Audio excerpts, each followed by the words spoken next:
Chapter 1. Enter Sunshine Duo. Naruto is a pretty capable 7-year-old, far as he's concerned. After all, he lives on his own, and that's not something that others his age can claim. Of course, others his age aren't kicked out of the orphanage and given an apartment in an empty, abandoned building either. The building wasn't abandoned when he moved in, mind you. Everyone only left after Naruto moved in. For some reason unknown to Naruto, everyone in the village other than Gigi and Shikamaru hate him, and even they only speak with Naruto every now and then. So it is to Naruto's surprise when he walks out of his apartment, only to find Gigi standing in the hallway with a green-haired kid his age. And instead of being here to see Naruto, Gigi is helping the green-haired kid move into the apartment right next to Naruto. This, of course, is new. It is a mystery that needs to be solved, and there is nothing Naruto loves more than a mystery, other than maybe ramen, and the view from the Hokage mountain, and the orange juice that Gigi brings him some time. And, okay, so maybe there's a lot that Naruto loves more than a mystery, but he'll still solve this one, or his name isn't Naruto Tebeo. Gigi, who's he? What are you doing here, Tebeo? The old man turns to look at Naruto and gives him a kind smile. Ah, Naruto, it's good to see you. This young man is Midoriya Izuku. He's going to be staying here, considering that the orphanages are full. Naruto tilts his head. Was he also kicked out? The green-haired kid Izuku suddenly looked up from whatever he was doing. Wait, we can get kicked out? What do I need to do to stay? Noticing that this Izuku guy is acting weird, Naruto walks up to him, takes him by the shoulders and shakes him. You're acting weird, Tebeo. Pointing a thumb at himself, Naruto introduces himself. I'm Uzumaki Naruto Tebeo. I'm gonna become a super cool ninja, and then the best Hokage the village has seen. Izugai blinks up at him. I'm Midoriya Izuku. It's nice to meet you. What's a ninja? Naruto's mouth falls open. How could he not know what a ninja is? That's unforgivable. It should be a crime. Well, maybe not a crime. Not everyone can be as cool as him, after all. But if this guy doesn't know what ramen is, then Naruto will definitely call the ANBU people on him. They're these super cool people who go out and protect the village, and they can breathe fire and walk on walls and stuff. Mito guy wrinkles his nose. So I can't become a ninja then? What? Why not? You just said they need to have a quirk. This time it's Naruto's turn to get confused. What's a quirk? The cool stuff people can do, like breathe fire or walk on walls, like you just said. My daddy could breathe fire, and my mom and make stuff come to her when waved her arms like this. The Mito guy waves his arms around in an enthusiastic demonstration. But I can't do those stuff either. We learned to do that stuff at the Ninja Academy though. Right, Gigi? Naruto directs that last bit towards the Hokage, who chuckles and nods. These ninjas, are they like heroes? Midoriya tentatively asks. Naruto nods enthusiastically, because of course ninjas are heroes. They're all so cool and respected, and they go out to fight and keep everyone in the village safe. They are. The Yondaime Hokage is the coolest though. He's like the fastest ninja to ever exist, and apparently he beat the Kyuubi. Midoriya, despite not fully understanding what Naruto just said, has stars in his eyes. Whoa, I think I want to become a ninja too. I can't wait to breathe fire just like my dad used to. Wait, really? Naruto doesn't really know any kids his age that want to become ninja. Well, he doesn't know many kids his age, period, but that's beside the point. Do you want to become ninja together, then? Naruto is bouncing on the balls of his feet when he asks that, and Midoriya is excited enough to have joined him. Yeah, we'll be the coolest ninjas ever, and we'll save everyone. Chapter 2. Perpetual Motion Machine. Izuku decides that he likes Naruto. He's pretty cool and fun to hang around, and he treats Izuku like he's super smart or something, which is embarrassing but nice. And also, he doesn't hate Izuku for being quirkless. He's just Izuku to him, not Deku. He's also the first person to tell Izuku that he can be a hero. It's apparently called a ninja for some reason. But Izuku is still determined to become a hero that saves people with a smile, just like All Might.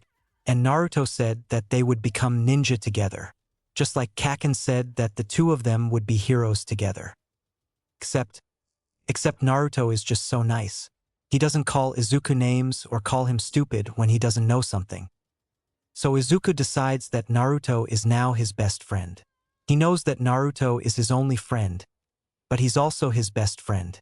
So, when school starts, Izuku notices how the teachers are treating Naruto.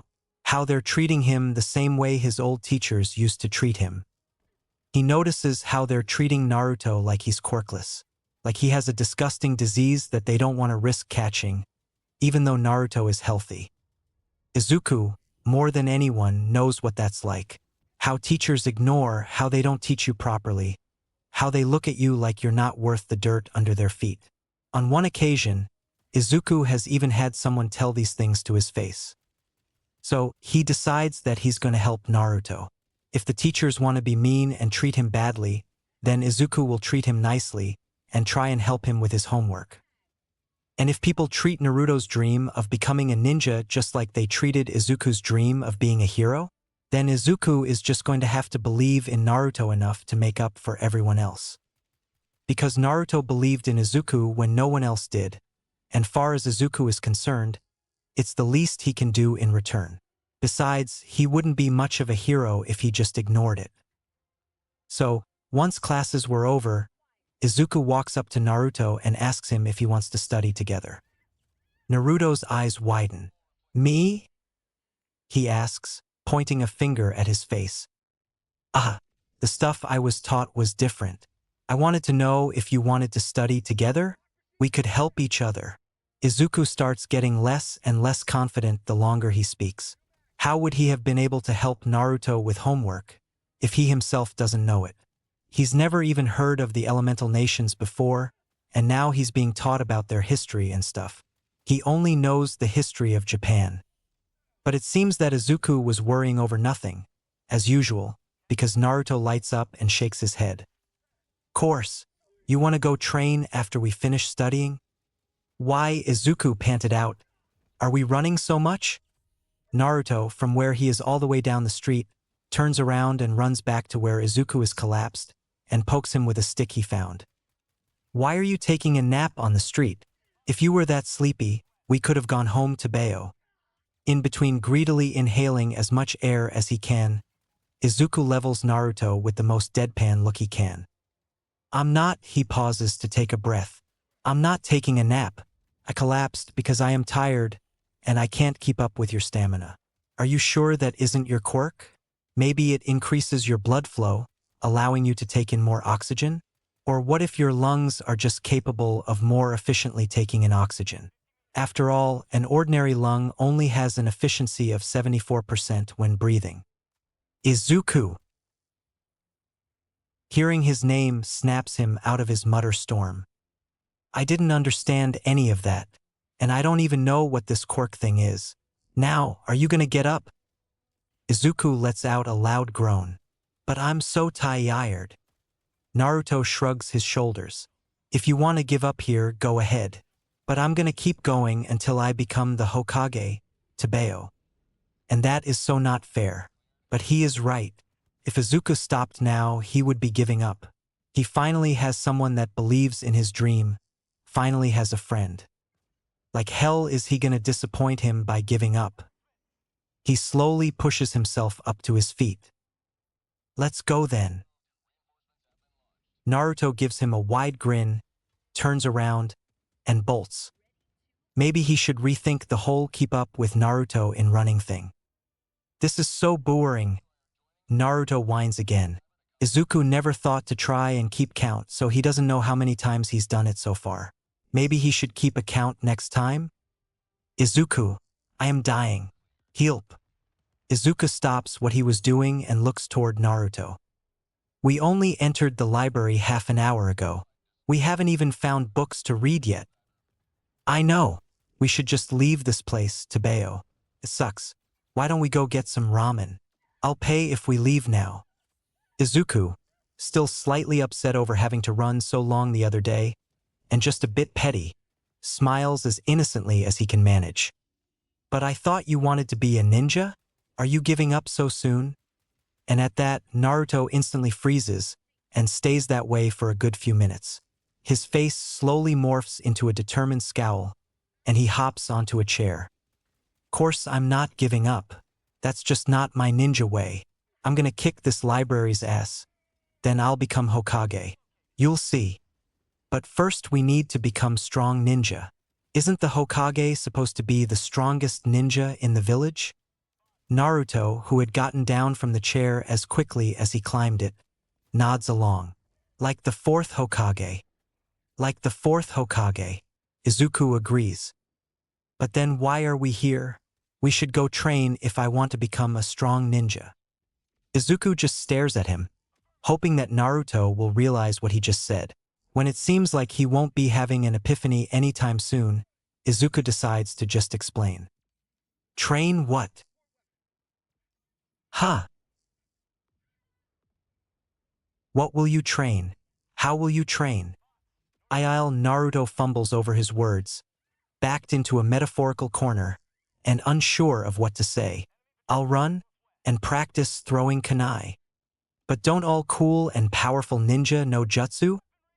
Yeah, but we'll learn about that in the academy, right? We don't need to work right now, Tabeo.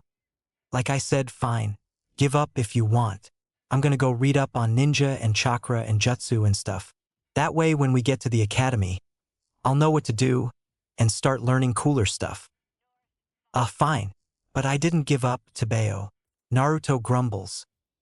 Naruto just stares at where Izuku is standing, scuffing his feet and wringing his hands at his front door.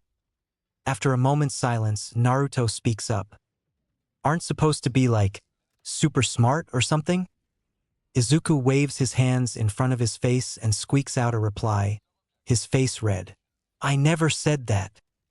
But you're always reading stuff and you have the highest grades in class. Izuku's face gets even redder, and he mumbles out a response. What was that? I said I don't know how it happened. Okay? Naruto just stares at him for another moment. I'll help, but only if you help me figure out how it happened. Izuku is quick to nod. Anything to fix this. Okay, come inside then. Naruto moves aside, letting Izuku in. Once they're both seated, Naruto starts. Okay, what all did you buy? Izuku can do that. He's always had a good memory. On the first day of the month dash. Nope. Naruto yells, crossing his arms in front of his face. Izuku just looks at him in confusion. Didn't he just ask him to list everything he bought? I won't be able to remember everything if you say it like that. Just ignore when you bought stuff and just list the things. Oh, okay. I bought some stuff to write with and some notebooks. There was also this cool bookstore that had books about past ninja and the history of the different nations, so I bought those too. And my light bulb isn't working, and I didn't know what to do about it, so I just bought a bunch of candles. Naruto nods along to what Izuku says and just continues to stare at him once he finished. He just keeps staring at him for a bit, and Izuku just sits there, squirming in his seat. And what? What else did you buy? Nothing. Wait, you bought nothing else? Izuku shakes his head. What about food? Did you buy food, Tabeo? When Izuku shakes his head, Naruto starts getting increasingly frantic. Did you buy clothes then? Or furniture? Maybe you bought coupons? Or eat out at one of the weirdly clean restaurants? Izuku doesn't even have the time to shake his head. Naruto just moves on, listing things that he could have bought. Once he's done, the two of them just sit in silence for a few minutes.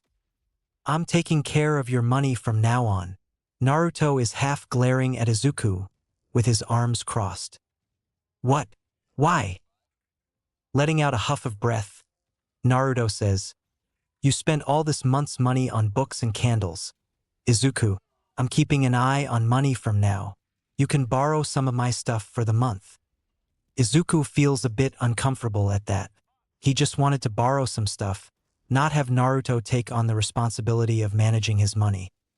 When he says as much to Naruto, he calls Izuku a dumbass and moves to the kitchen. You help me with my homework, right? I can help you with this. I'm good at budgeting. You mean budgeting? Naruto just smiles at him. See, you're helping me even now. Besides, what kind of Hokage will I be if I don't even help out my friends, Tebeo? Izuku and Naruto are lying in a field they found, stargazing. It was Naruto's birthday, and people were mean to him the whole day, so they came out here instead. We should have nicknames for each other. Naruto looks over from beneath the tree he sat under. Why? Because we're best friends, and best friends have nicknames for each other.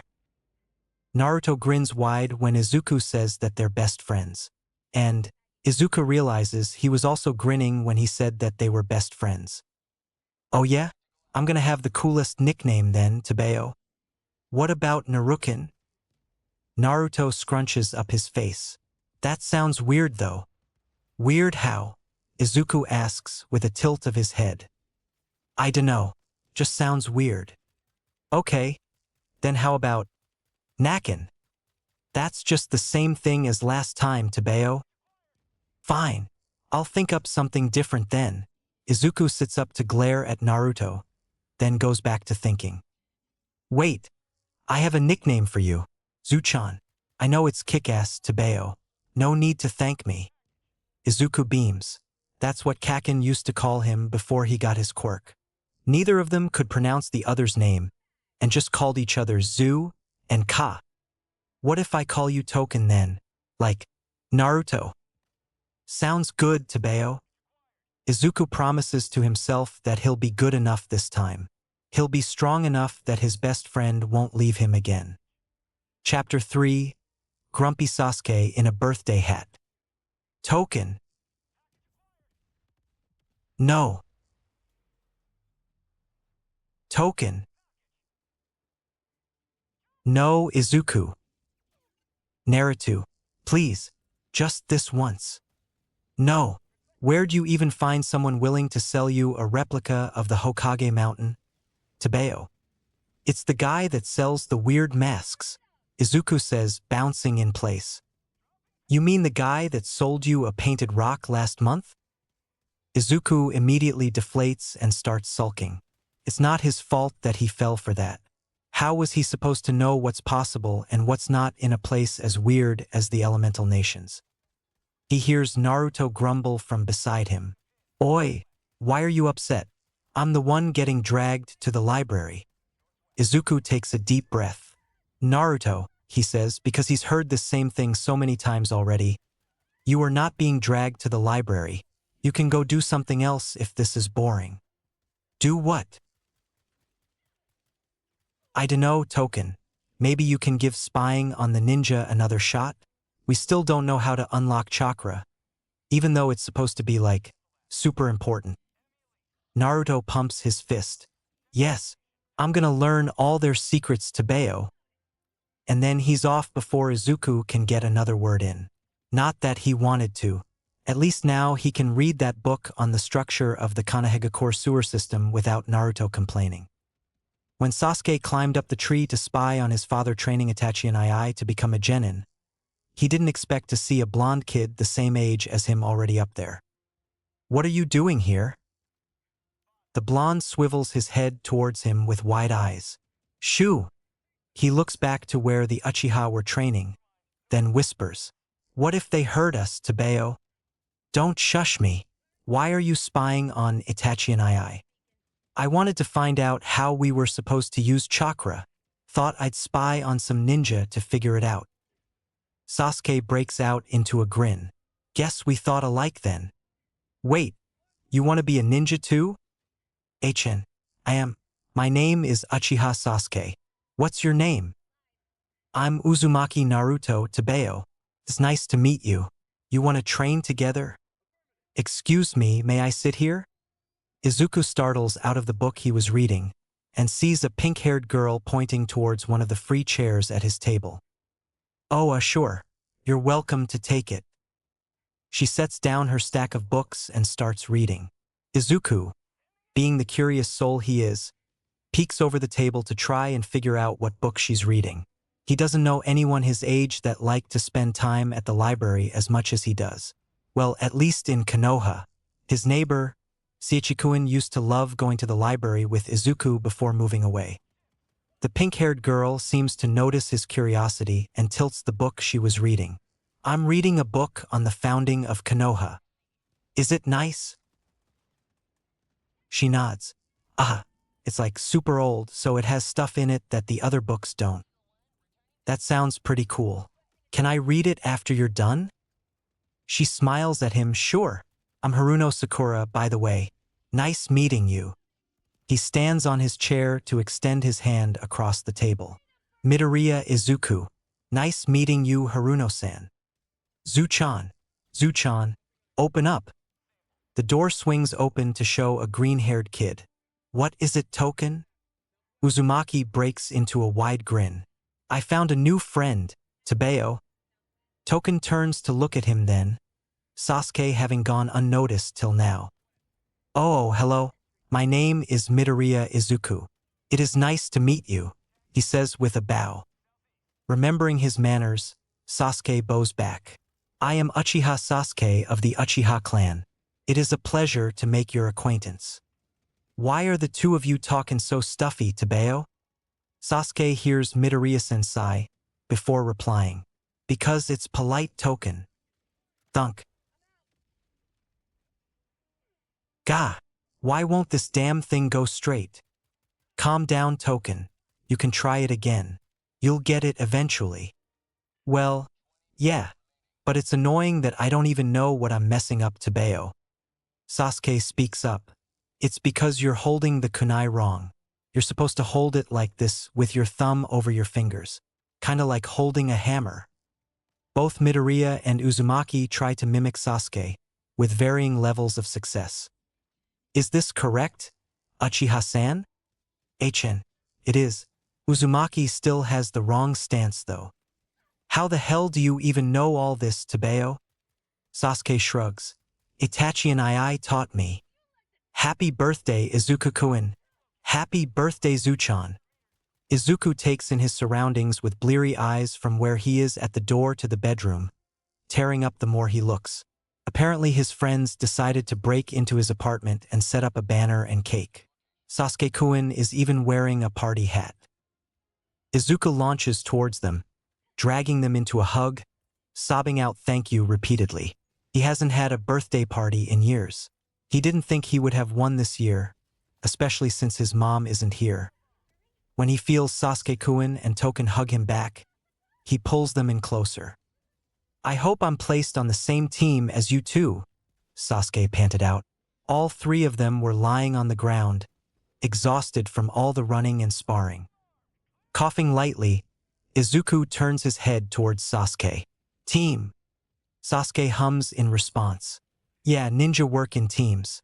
Apparently genin teams are allowed to stay together even after they're promoted if they're good enough." Naruto groans. "Why do you always know this kind of stuff, Tabeo?" Sasuke, despite his exhaustion, smiles. "Itachi and I. Of course, don't know why I expected anything else." Naruto replies with a scoff. Hearing that they'll be put on teams drove Izuku to go back to the library. It's so cool that all ninja work in teams. He wonders if there's any difference from hero teams like the Flaming Psychikers or the Wild Pussycats. He's already read a little bit about the four Hokage, and they all sound pretty cool, like heroes. He wants to know. The new notebook he bought for hero notes is so empty. He, of course, made sure to write down All Might's entry from memory. He also wrote in entries for the four Hokage, but that's far too little for how long he's been here, so he's set on trying to find any famous teams. And find the information he does. The Densetsu no Sannin, the three most legendary ninja to exist, each a force of nature, and near unstoppable when together. Orochimaru the Snake Sannin, known for his unparalleled ninjutsu skill, and mastery of poisons. Was able to summon snakes. Jiraiya, the Toad Sannin, known for being the only person to have ever mastered senjutsu outside of myths, was able to summon toads. Senju Tsunade, the Slug Sannin, best medic nin to ever exist, and has created a technique that gives her super strength, was able to summon slugs. They are all so cool. He hopes that his team will be able to just as cool. Happy birthday, Sasuke-kun, is a statement echoed by both Izuku and Naruto. Sasuke just stands there at the edge of their clearing, staring at his two friends. Naruto walks closer to him, apparently having gotten bored of waiting for Sasuke's response. Here you go, Sasuke. I got you a tomato plant. I thank you. You're welcome, Tabeo. And here's my gift, Sasuke-kun. I got you a book on gardening. I still think getting him a book was boring, Zuchan. Hn, of course you do. You don't know how to read. Sasuke's smirk grows wide when he sees Naruto turn red, with the veins on his forehead bulging. I know how to read, you jerk. You damn brat. Naruto, from his place in an alley down the street, starts snickering. He turns to his partner.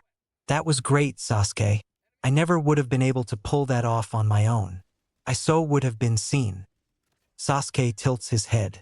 What did you even do, anyway? Leaning around the corner, Naruto starts snickering anew. I put a balloon filled with paint on top of the door. You were a great distraction, Tabeo. I mean, take a look at that guy. Sasuke leans over the corner as well, and immediately starts laughing, prompting Naruto to shush him. Be quiet. We don't want to get his attention. He'll definitely blame us, Tabeo. Naruto shoots up from where he's lying down, prompting Izuku and Sasuke to look at him. Guys, Naruto says frantically, we need to fix this. It's important. Izuku and Sasuke look at each other, then back at Naruto. Fix what? Sasuke, Naruto shouts, waving enthusiastically at where he's sitting. Sasuke replies in the most deadpan voice that Izuku heard. Thanks. Oh, shut up. I meant that you didn't have a nickname. I mean, the two of you are my best friends, and only Zuchan has a nickname. Sasuke immediately wrinkles his nose. No thanks, I'm good. Oh, don't worry. I'll think of something real good. Sasuke turns towards Izuku and asks somewhat desperately, aren't you going to stop that idiot? Who are you calling an idiot? Izuku, who has by this point become fed up with his two friends having the same argument, butts in. Token, just ignore him and think of a good nickname. Sasuke whips his head around so quick that Izuku was concerned he might have hurt his neck, and shoots him a betrayed look. Izuku just smiles back at him. Oh, I got it. What about Sachan? Absolutely not. Fine, then what about Sachin? 'Cause you're always doing stuff, and it's also in your name. Chapter 4, Preteen Shenanigans, the sequel. Chapter text. You know, I think we should have like a hideout. That'd be pretty cool, Tabeo. Izuku blinks from his place on a tree branch and looks towards Naruto. What, like an agency? Like for when we're ninja? Yeah, it'll be our super secret hideout, Tabeo. We can put a training place and leave supplies and stuff. We can keep our pranking supplies and training gear there for now, and our ninja equipment later. We could also plan out our pranks from there. Izuku says, as he jumps onto a tree branch on a different tree, only barely keeping himself from falling over. Naruto looks towards where Sasuke is practicing throwing kunai. What do you think, Sachin? You in? Sasuke pauses after he throws the kunai in his hand. Hn. Long as it's a secret between the three of us. Itachi and I doesn't have a secret hideout. He turns around to look at Naruto then. But if we make a hideout, it's going to be the best hideout to exist. You're not going to be doing it on your own. What? Why the hell not? I don't trust you to not make the hideout as stupid as you are. Naruto launches himself at Sasuke with a growl. Oh, I'll show you, stupid. Luckily for Sasuke, he dodges. Unfortunately, that only seems to annoy Naruto even more. Stay still, damn it. I'm gonna kick your ass when I get my hands on you. You have to catch me first, slowpoke. Sasuke retorts with a cackle, still running away. Hatake Tsukumo, the White Fang of Konoha, a ninja of legendary caliber, rumored to have been stronger than the Sannin, and someone whose mere name was enough to terrify armies. The only other to accomplish the same was Namake's Minato, the Yellow Flash of Konoha, and the Yondaime Hokage. It's too bad the books in the library don't say anymore. He misses being able to take notes by watching hero fights on TV. Maybe there's more information about that stuff in a different book. It's too bad he can't watch them fight or ask them questions. He doesn't really know where they are. Maybe that's in a different book. Unfortunately, the library is huge. He's not sure how he's going to find this stuff. After much deliberation, he decides to ask for help. People who have been coming here longer than him should know more, right? Only issue is who to ask. He doesn't know any of the people here, and they're all so much older than him, and the librarian looks old and mean. So it is to his great relief when he runs into a familiar face on turning a corner. Haruno-san. Huh? Oh, hi. Nice to see you again. Izuku smiles, rocking back and forth on his heels with his hands behind his back. It's nice to see you too. Hey, could possibly help me find a book? It's just I wasn't really sure who to ask and you seem to know where stuff is. It's fine if you don't. I can figure it out eventually. Sure, she replies with a grin. What are you looking for? Izuku lets out a sigh of relief. He was worried that she would hate him for annoying her. It's on the ninja. I was wondering if there's any more information on some of the cooler ninja I read about, like the Densetsu no Sannin or the White Fang of Konoha. She scrunches up her brows. I don't know. Haven't read any books like that. Shaking her head, she gives another smile. Should be fun to read. You mind if I read them once you're done? Sasuke feels his friends approach him and glances up from the scroll he was reading. Naruto collapses down next to Sasuke, leaning against the tree he sat under, with Izuku following suit soon after. What are you reading, Sachin? I thought you said you were too busy to train with Naruto and I today. It's a scroll on the history of the Uchiha clan. Father gave it to me today. I'm apparently mature enough to start learning about it. So you cut our training so you could read? I swear, I'll never get you and Zuchan to Bayo. Sasuke opens his mouth to speak, but Izuku speaks before he can. You just haven't found anything you find interesting, Token. Right, Sasuke? I doubt the idiot will actually take interest in anything to do with reading. The moment those words leave his mouth, Sasuke feels as if he's made a mistake. He slowly turns to look at Izuku to find him staring back at him. Izuku slowly gives a large and open grin. Oh? I guess we'll see, won't we? The stain on his ceiling kind of looks like a butterfly. Butterflies are cool. They can just fly and hang around flowers all the time. Naruto wishes he can fly. That'd be so fun. Then he can just leave this and be free. Come on, Token. Stop brooding, you're almost done. Naruto whines in response. But it's so boring. Who cares what some old guy did? Nakatani-sensei, apparently, considering it's homework. Naruto lets out a groan and flops forwards to lie on his face. Come on, Naruto. You know this stuff. Just finish writing it so we can go train. Sasuke's gonna be pissed that we're late. Senju Hashirama, also known as Hashirama of the Forest, and the god of shinobi, the Shodaime Hokage, and the founder of Konohagakure alongside Uchiha Madara. He was the only person in recorded history to ever have the Mokuton bloodline. His brother, Senju Tobarama, known as the Byakko, or the Silver Storm of Konoha, became the Nidaime Hokage following Hashirama's death. It seems that the Nidaime was the one who founded most of the systems that are used not only in Konoha, but in most of the hidden villages. Izuku pauses reading and flips back in his notebook till he gets to the entry on the Sannin. The slug Sannin is also a Senju, the only one out of the Sannin with a clan. Wonder if she was related to the Shodame and Nidame. He makes a note in the margin to check later, then goes back to his book. But as soon as he reads the next line, his eyes widen in surprise, and he rereads it to make sure he isn't seeing things. But nope, it was still there, the letters popping out of the book as if taunting him and his lack of knowledge. Senju Hashirama was married to Uzumaki Mito of Yuzushiogakure. He looks around and gets up soon as he finds who he's looking for. Sakura-chan, I was reading that old book on the founding of Konoha that you gave me. Thank you for that, by the way, and found something to look into. You want to help? Ooh, a new project. What are we trying to find? Anything about a village called Yuzuishiagar. Chapter 5. Obligatory Angst Chapter. Naruto was sitting in their clearing, planning out his next big prank where he releases bugs into the shop that sold him rotten food, when Izuku comes barreling in, barely holding on to the pile of scrolls he has. Sasuke, who was sitting across from him till now, helping him to perfect the prank so that he can't be blamed, gets up and moves to where Izuku is, Naruto following right on his heels. Careful, Zuchan. What was with the rush anyway? Sasuke asks, taking a few of the scrolls from his hands. Smiling at Sasuke in gratitude, Izuku replies, I found some cool stuff at the library, and I just had to bring my notes here as quick as I could. You guys won't believe what I found.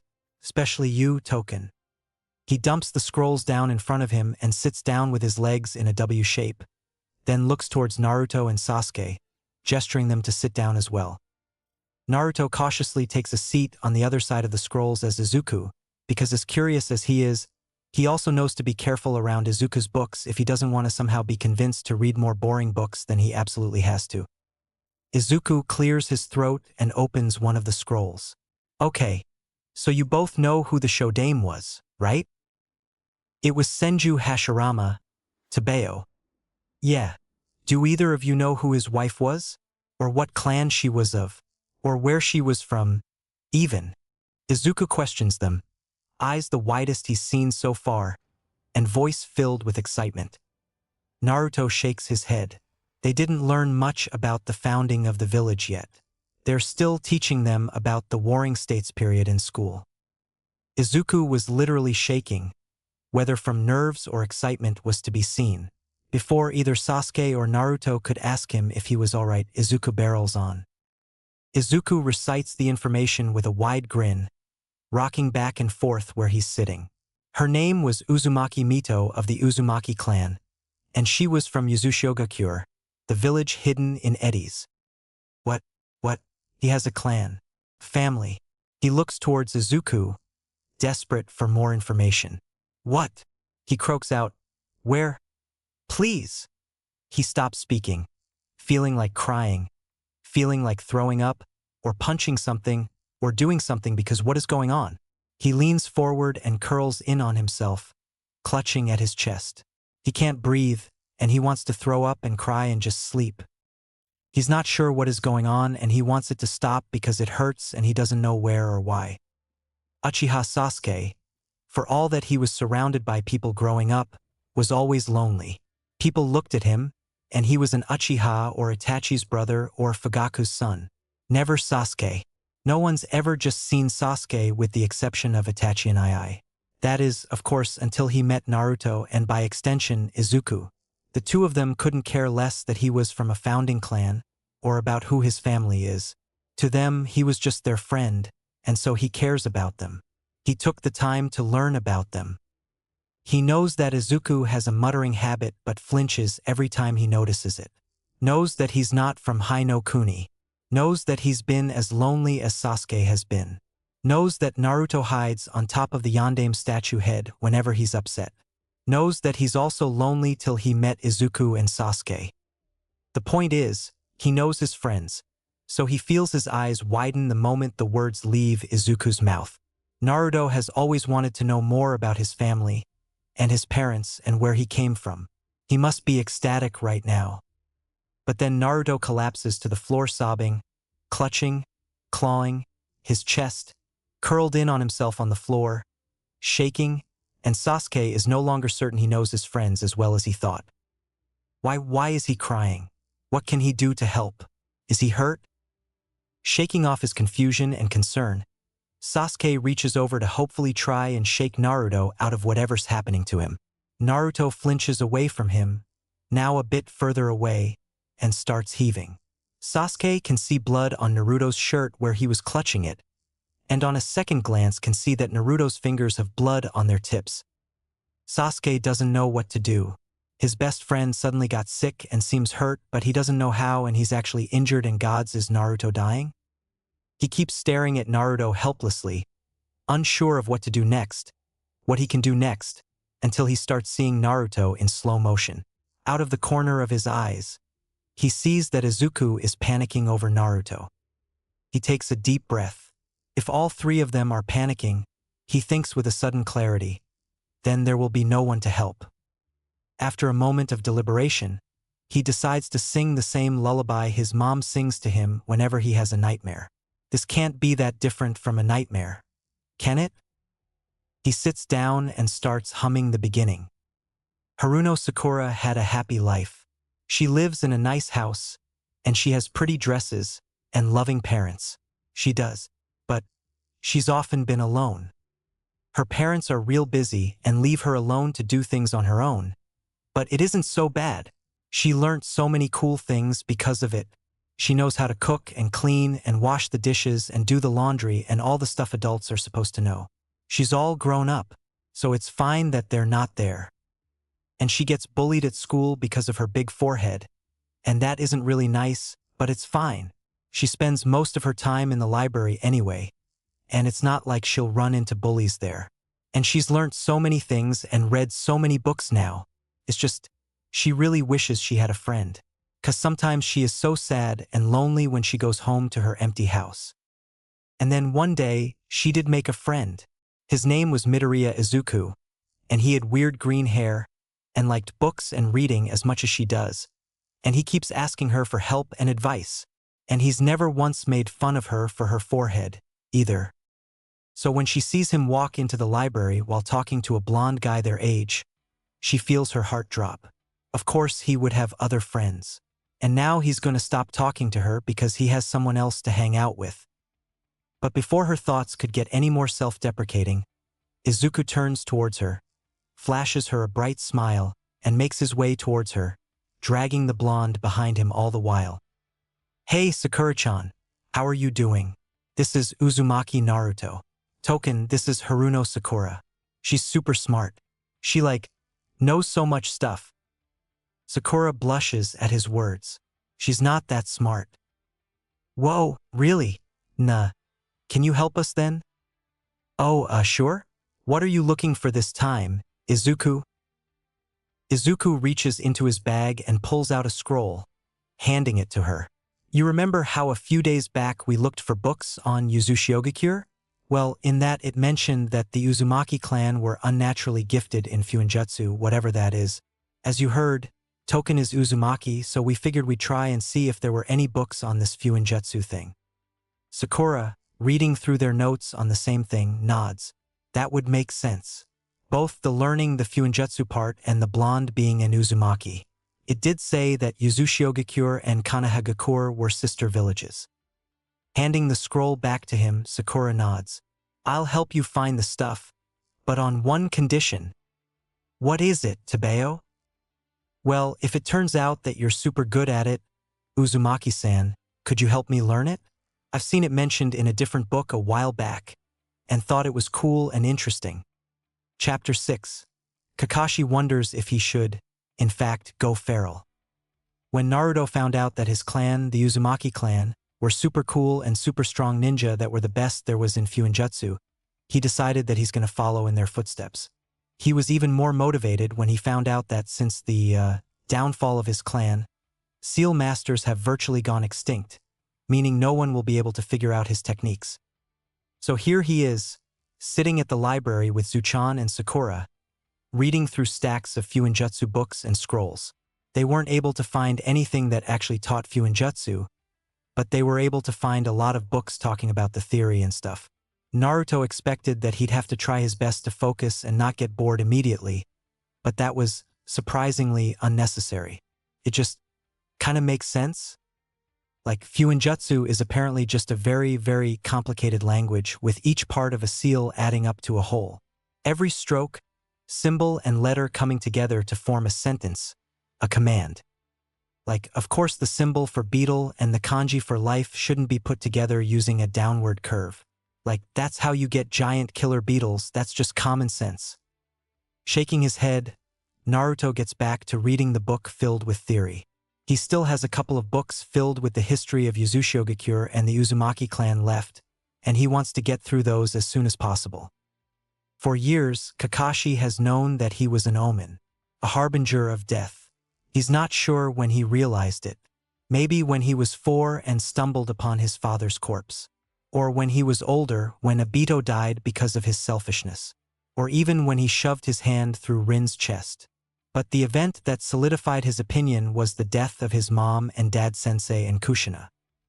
As much as he pretends otherwise, Kakashi is still one of the best ninja alive, a borderline S-rank ninja by the age of 21. So he knows what people call him and he knows it's true.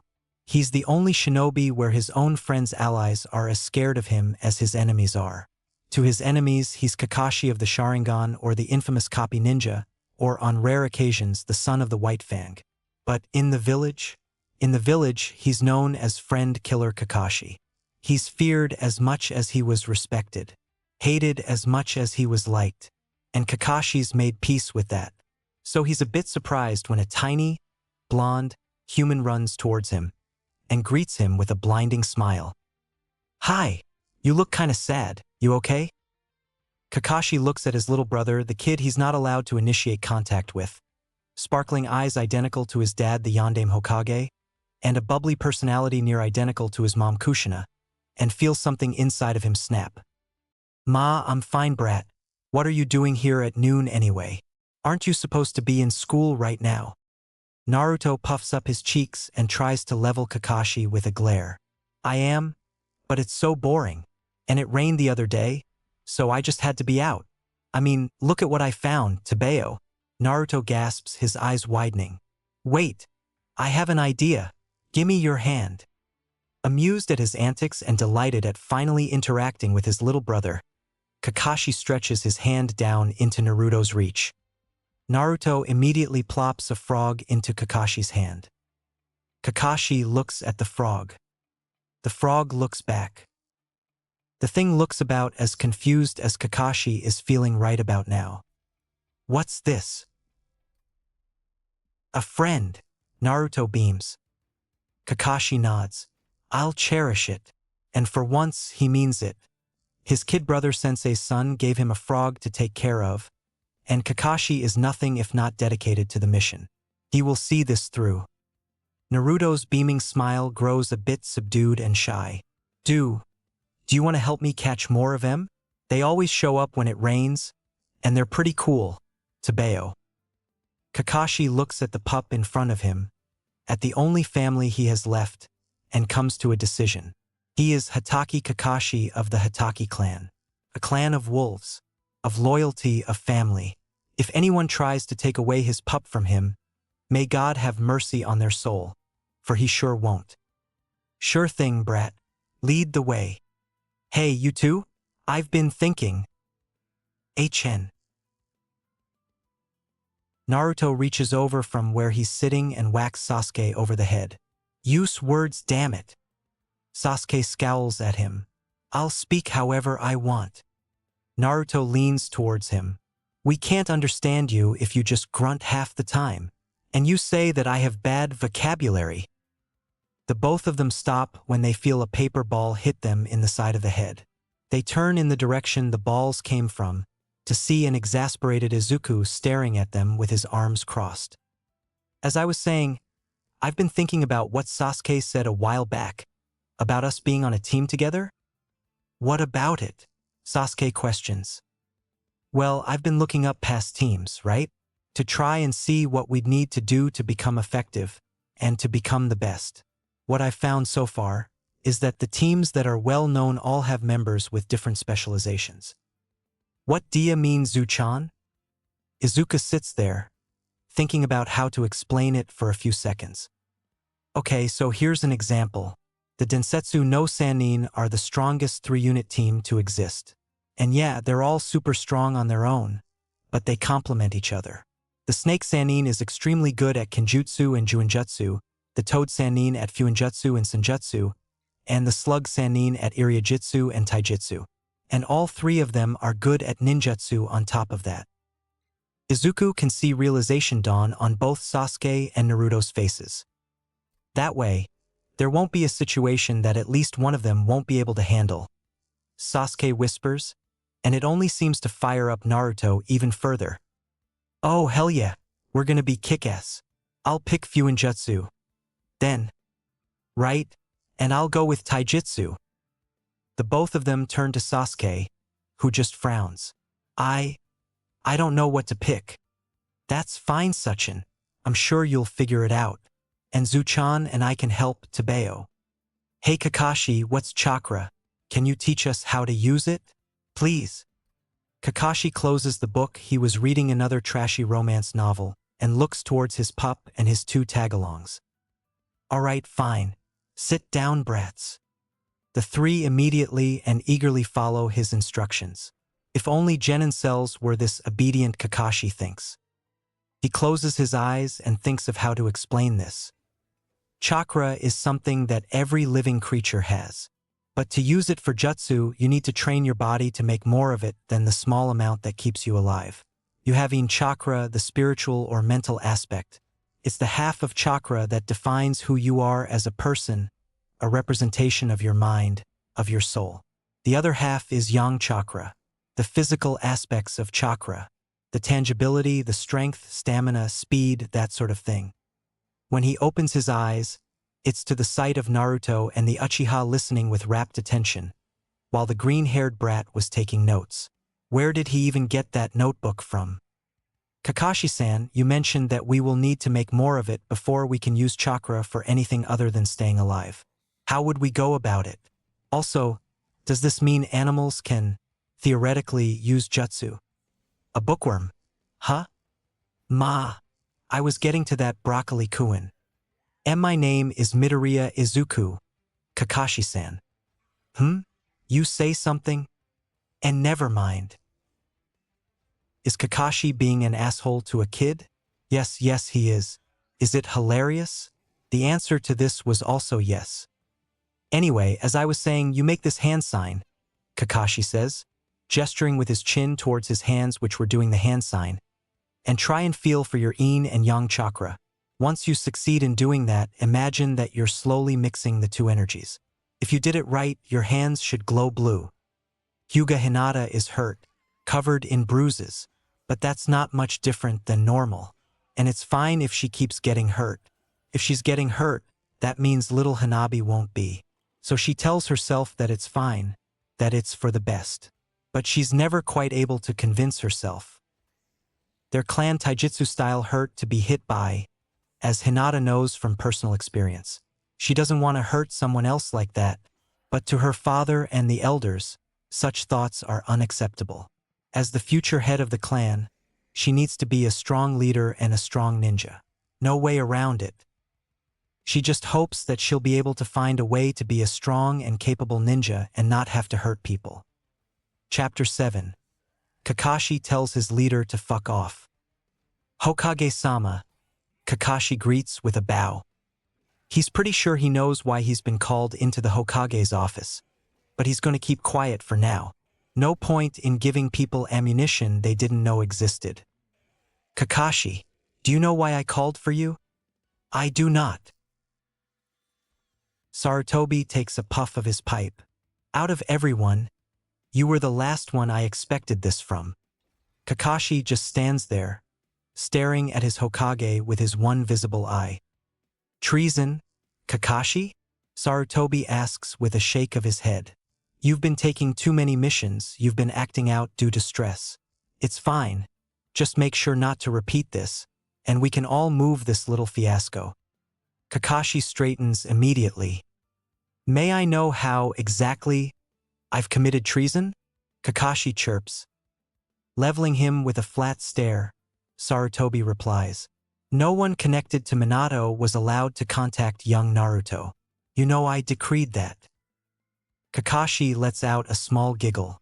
When he looks at Sarutobi's confused face, he starts chuckling. He lets out a full-blown cackle when he can smell the Hokage's discomfort. Do you truly hate your village that much, Hokage-sama? He stalks forward and leans on the desk. I am Hatake Kakashi of the Hatake clan, son of the White Fang and student of the Yellow Flash. I was an S-rank ninja when I was still a teenager. I was one of the strongest ninja this village has ever produced when I was lost and broken, when I was hoping that an enemy would get lucky and kill me. And now that I'm whole once more, now that I'm taking my training seriously for the first time in a decade, you think you're capable of keeping me away from my pup.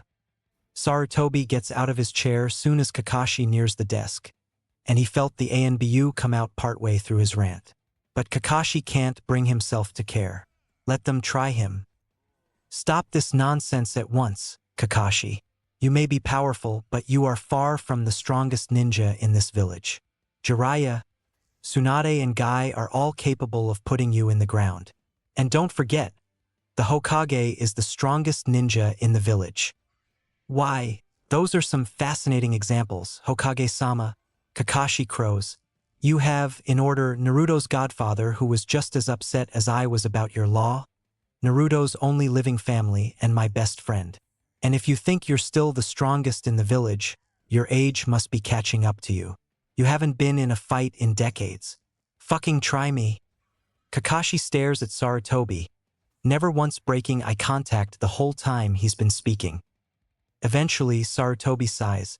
Fine, you can stay in contact with him. However, if I find out that you break any more laws, I will mark you as a missing nin. Understood, Hokage-sama. Yuzuzio-cure, unlike Konohagakure, wasn't a ninja village or a hidden village. It was a clan village, which is apparently a village consisting solely of a single clan. This Naruto does remember. They covered it in history class when talking about the Warring States period. Villages used to be made solely of a clan because they didn't trust each other. When the hidden villages were made, some clans stayed in their villages, so clan villages do still exist, though they are rare. When Naruto asked Sakura if she knew about any other clan villages, he got a lecture about Shigekure and the Kairoro clan for longer than he wanted. He was going to interrupt her and ask her to stop, but she looked so excited talking about it that Naruto would have felt bad, so he sat through the entire thing. He shudders, remembering how boring and how long it was. And it seems that the fall of Yuzushiogakure is why Konoha is considered the strongest of the 5 great villages. Kirigakure, Iwagakure, and Kumogakure ganged up to attack Yuzushio, and they were successful at destroying the village, but they in turn lost a majority of their forces, causing Konoha and Suna to be the strongest by default. Whoa, Naruto says. Yuzushio must have been pretty cool if they beat up those many enemies at the same time. Jiraiya-senin. I have decided to tell the Hokage to go fuck himself. I am staying with my brother. Please reply if you would like to speak to the pup. I would also appreciate it if you could bring Tsunadeheim back to the village. I need some medical advice, and after the last argument I had with the Hokage where I threatened to kill both him and the village if he kept me away from my brother, I don't trust him to not try and pull something if I go to one of his medics. Hatake Kakashi. P.S. Your latest book was wonderful, and I look forward to the next one. Ikari-chan and Hirose-kun's story was beautiful to read, though it was a tad bit cruel to kill off Ikari-chan at the end.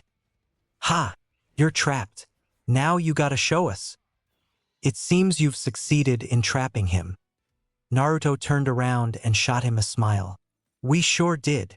His eyes then widen, and he looks beneath him where Kakashi is lying, Naruto, Izuku, and Sasuke sitting on top of him.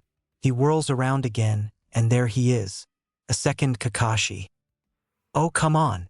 We had you to Bayo. Ma, you were nowhere close. On seeing 3 pouts directed at him, Kakashi quickly rectifies his statement. But you 3 did a good job nonetheless. Guess I can show you. He mutters at the end. He goes through hand signs. Boar, dog, bird, monkey, ram. He pricks his fingers to get a drop of blood and slams his hand on the ground. His blood glows and writhes on the ground, forming a seal around him. Kuchios no Jutsu. A puff of smoke appears in front of Kakashi. Once it dissipates, two dogs in ninja clothes are visible. What's the matter, Kakashi? Why'd you summon us? In the background, Kakashi hears a whoa, a talking dog. That's friggin' awesome, Tabeo, and smiles. Pakin, bull. This is Uzumaki Naruto and his friends. Uchiha Sasuke and Midoriya Izuku. Brats. These are my partners and Ninken, Pakin and Bull. The sound of a chest hitting the floor resounds around the room, dust floating about from the movement. Let's see, it's gotta be here somewhere. Kakashi hesitantly opens the chest. Going through the stuff he has left of his father probably isn't the best idea, but need trumps want. Kakashi has the weight of his parents' legacy on his shoulders. He can't do anything about Kushina's or Sensei's legacy other than protect their son. He can't be the next Yellow Flash or the next Red Death, but there is one legacy he can carry. Ah, there it is, the White Light Chakra Saber. He can carry on the legacy of the White Fang, and he's going to remind the world exactly why you don't fuck with a Hitaki's pack. Chapter 8. Drunk Hermit reconnects with reality. More at 6. He walks into the bar, looking around to see if his target was there. This is the 5th town he's checking, and he's starting to get a bit annoyed. It's not like his contacts to be wrong so frequently, but he supposes that his target was far from ordinary. Luckily for him, he does spot her at a table in the back. He walks over, trying to appear as serious and polite as he can manage. When he nears her, she looks up and lifts a bottle of booze to point at him. Rhea, fuck do you want? Tsunade slurs out. Jiraiya slides into the seat opposite her, giving a nod to Tsunade's apprentice, Shizune, and their pet pig Taunton. Tsunade, I'm afraid this isn't a social call. She scoffs and downs the bottle in her hand. I could fucking tell. We weren't meant to meet up for another 3 weeks. Yes, well, I'm here to call in a favor. Propping her chin up on her hand, she asks, what's the favor? If it's something stupid or perverted, I swear to God, Jiraiya, I'm going to strangle you. Nothing of the sort. I need you to come back to Konoha and take a look at a patient. I'm not going to be staying in Konoha though, she says with her eyes squinted. When Jiraiya shakes his head in confirmation, Tsunade continues. Why? Didn't think there was anyone left you'd give a shit about. Couldn't it have been Hokage-sama, Tsunade Shirsho? If something happened to Sensei, this fucker wouldn't be here asking for a favor. He'd be here to deliver an official summons from the village. Now, who the fuck is my patient, and what's the situation? Hatake Kakashi. Tsukumo's brat? She asks with wide eyes. The fuck's wrong with him? Jiraiya quietly hands over the letter Kakashi sent him. He was rather surprised when he got a letter from Kakashi, but not as surprised as he was when he actually read the damn thing. For the past few years, Jiraiya told himself that it was all right for him to leave his godson alone in the village, that he doesn't need to be there yet, that he can better protect him from out here. But he was just running away from responsibility, running away from commitments, running away from the baby that looked so much like Kushina, looked so much like little Minato that it hurt. But hearing that Kakashi, the one person who was hurt more than Jiraiya by Minato's death, the kid that was in shambles and pieces last he saw him, decide to be there for Naruto, that was definitely a push for Jiraiya. He's gonna go back to Konoha, and he's gonna make sure Naruto knows that he has family left. When the fuck did Tsukumo get a second kid? And good on the brat for standing up for himself, I guess. Kid has backbone if he told Sensei to go fuck himself, she says, shivering at the end. Tsukumo didn't get a second kid? What are you talking about, Tsuna? Shooting him a puzzled look, Tsunade points to the letter he gave her. Kakashi said something about a little brother. What the fuck else would I be talking about? Takes a minute for Jiraiya to figure out what's wrong. Tsunade hasn't stepped foot in the village in years. Of course, she wouldn't know the details of its people's personal lives. After Tsukumo's death, Minato took Kakashi in. So when Minato had a kid, Kakashi decided he was the kid's older brother. There's another Kage kid out there, huh? Guess he can join me and Asuma for our annual Fuck the Hokage drink nights. Considering that the kid is 7, I doubt that. Jiraiya deadpants. Also, I'm pretty sure Kushina would haunt you if you tried to get the kid drunk. Sitting up straight, with not a trace of all the booze she's down so far, Tsunade stares at Jiraiya. What was that about Kushina? Oh come on, you know it's true. If there's anyone who would rise from the dead to try and strangle someone for messing with her kid, it'd be Kushina. Jiraiya, Tsunade grits out. What was that about Kushina's kid? Jiraiya blinks at her in surprise. You mean you don't know? Uzumaki Naruto, Minato and Kushina's kid. The little brother that Kakashi mentioned in his letter. Tsunade takes in a deep breath and holds it for a few seconds. Letting it out, she looks towards her apprentice. Shizune, pack up. We're heading for Konoha to deal with whatever's wrong with Kakashi. Guy is rather happy with recent events. For whatever reason, his youthful friend is much livelier of late. Why, he's even asked for Guy's help with training. As cool as his hip attitude was, it is nice to see Kakashi bloom in the springtime of youth. Yash, I, Konoha's sublime green beast, will help you with your training, my youthful friend, and if I cannot, I will do 1,000 laps around the village on my hands, and if I cannot do that, I will climb the Hokage mountain 100 times on my fingers, and if I cannot do that. Izuku can't sleep. He's far too restless, far too active. He activated his chakra today. His hands glowed. He might not have a quirk, but it doesn't matter. He can help people regardless. He can become a hero regardless. He can have superpowers. He gets off of his bed with an excited giggle. Might as well do something else. It's not like he can sleep with how happy and excited he is. Maybe he can go see if Naruto is awake. He looks at the clock, only to see that it's past midnight. Damn, there goes that idea. What's he going to do now? Sasuke definitely would be asleep, and Izuku doesn't know where Kakashi-san lives even if he wanted to go bother him. Maybe... Yeah, that's a good idea. He can do the thing Kakashi-san did the other day. Those dogs were so cool, and they were fun to play with. What was it Kakashi-san did, again? He did hand signs. Boar, dog, bird, monkey, ram if he's remembering right, and then he's supposed to prick his finger so it bleeds? Looking around, Izuku doesn't see anything sharp in his bedroom. Shrugging, he decides he might as well try and bite his finger, drawing a little blood. He then concentrates as much chakra as he can gather, which is extremely low. He really needs to improve that and slams his hands on the floor. Kikukoyos no Jutsu? He's enveloped in smoke, causing him to cough. He waves his hands around until the smoke dissipates, only to look around in confusion and fear. This is definitely not his room. He's in some sort of huge, dark cavern with multiple tunnels leading away. Distantly, he can hear water running, but he's not sure from where. Probably the echo thing. This place is rather huge. Unsure of what to do, he stands there. Better to think his options through. He somehow got into a place he doesn't know how to leave, it was too dark to see, and he doesn't have any way to not get lost if he enters those tunnels. His deliberation and planning was cut short when a voice echoes out from behind him. Who do we have here? A.H. Izuku startles, looking around in fear. Who's there? Where are you? What is this place? He hears a low, raspy laugh. A lost little human, all alone.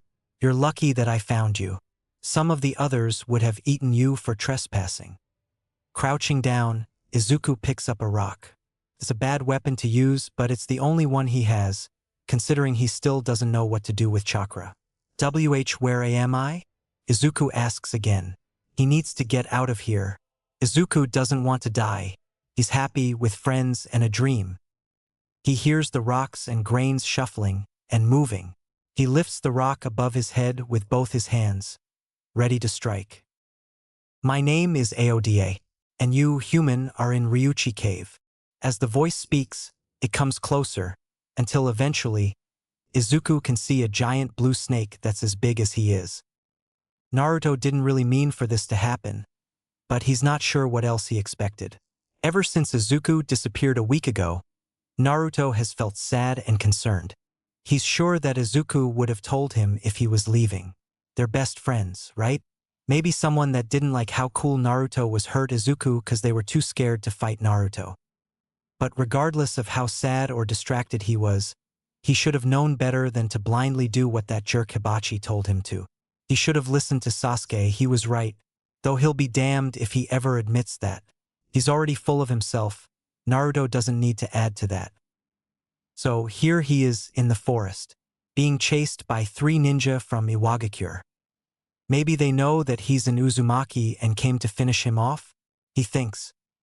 He looks back to see if they're still chasing him, and yep, still there. Jerks, the lot of them, trying to pick on him because they're bigger and older.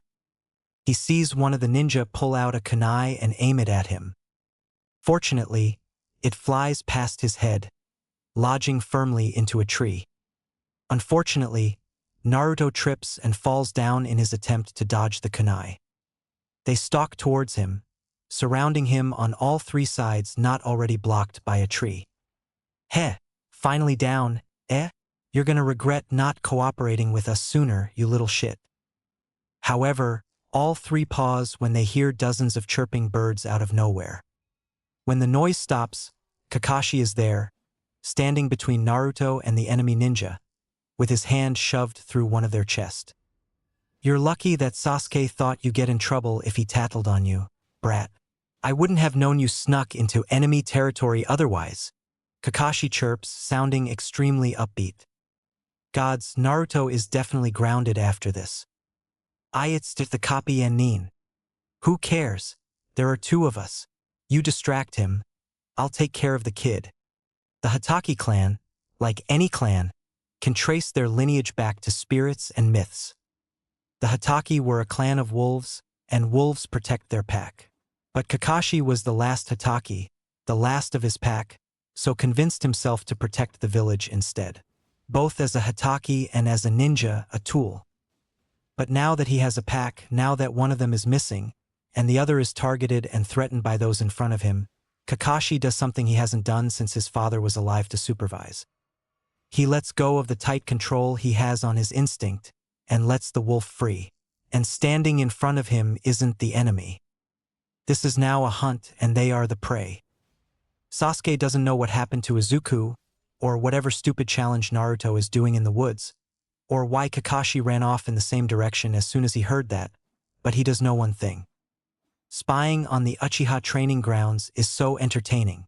He saw one of his uncles do a cool jutsu, and the result was the training dummy blowing up. Sasuke immediately vowed to learn how to use chakra as fast as possible. He didn't know that he was missing out on setting stuff on fire. Chapter 9. Sasuke's new arson buddy. Snake, ram, monkey, boar, horse, tiger. Sasuke closes his eyes and takes in a deep breath and holds it, puffing his cheeks in the process. When he blows out the air, he adds as much chakra as he can. Feeling the searing heat over his face, Sasuke opens his eyes to see a roiling stream of fire the size of a tree coming out of his mouth.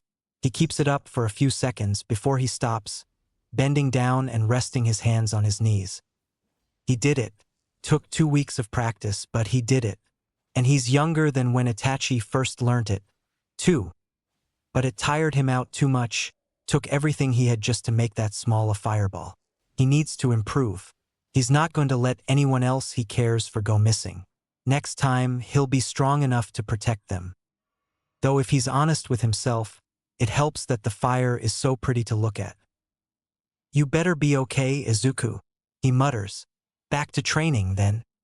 Izuku crouches on the tree branch, a sharp rock in hand, waiting for his prey to approach. There was no need to strain himself, no need to waste effort. His prey will approach him on its own. Doesn't know he's there after all. As soon as it's close enough, he pounces, stabbing the rabbit with the rock.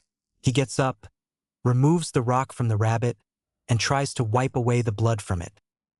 Pocketing the rock, he grabs the dead rabbit and turns around, flashing a smile at the tree he was perched in. How was that, Aoda? You were right about my jumping posture being bad. Felt much faster with the reduced drag. Izuku pauses, thinking over how to ask the question that's been in his head for the past 2 weeks without sounding rude. Aoda, I've been meaning to ask. Get on with it, little human. A question you don't ask is a question you will never know the answer to. The only bad shot is the one you don't take, after all. Right? I was wondering why you're helping me. When we met, you said that one of the others would have eaten me. Why didn't you? Is it a moral thing? Or maybe you don't like the taste of humans. Do you know, human, how you ended up in Ryuchi Cave? Unbothered non sequitur, Izuku answered. No, I don't. Though I did appear in the same smoke the Kakashi-san's dogs showed up in, and I showed up in Ryuchi Cave right after I did the hand signs for summoning. So, I assume that it has something to do with that. Good, Aoda hissed. When a human without a summoning contract does the summoning jutsu, they are dragged into the realm of the summons they are suited best for. Since you were brought to Ryuchi Cave, it means that you are someone best suited with the snakes. I can see why, given how sharp you are. Izuku chews that over in his head. So, he starts, you saved me because you thought we'd have a connection? Partially. My father is the leader of the snakes, Manda. He was someone I had great admiration and respect for. He was a great and strong leader. Recently, however, he's been anything but. He's demented, eating or killing anything and anyone that is so much as visible. Even other snakes.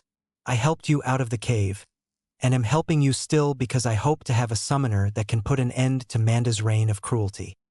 Is a summoner the only one able to defeat Manda? He would know if one of the snakes gets strong enough to pose a threat to him. He would kill them before they can strike. A summoner is the only one that can catch him off guard. But I thought there was already a snake summoner, Orochimaru of the Densetsu no Sannin, known for his snake summons and near unparalleled knowledge and ability in Kenjutsu and Juinjutsu. He has been different ever since he met with a human that tasted of decay. More violent, more insane.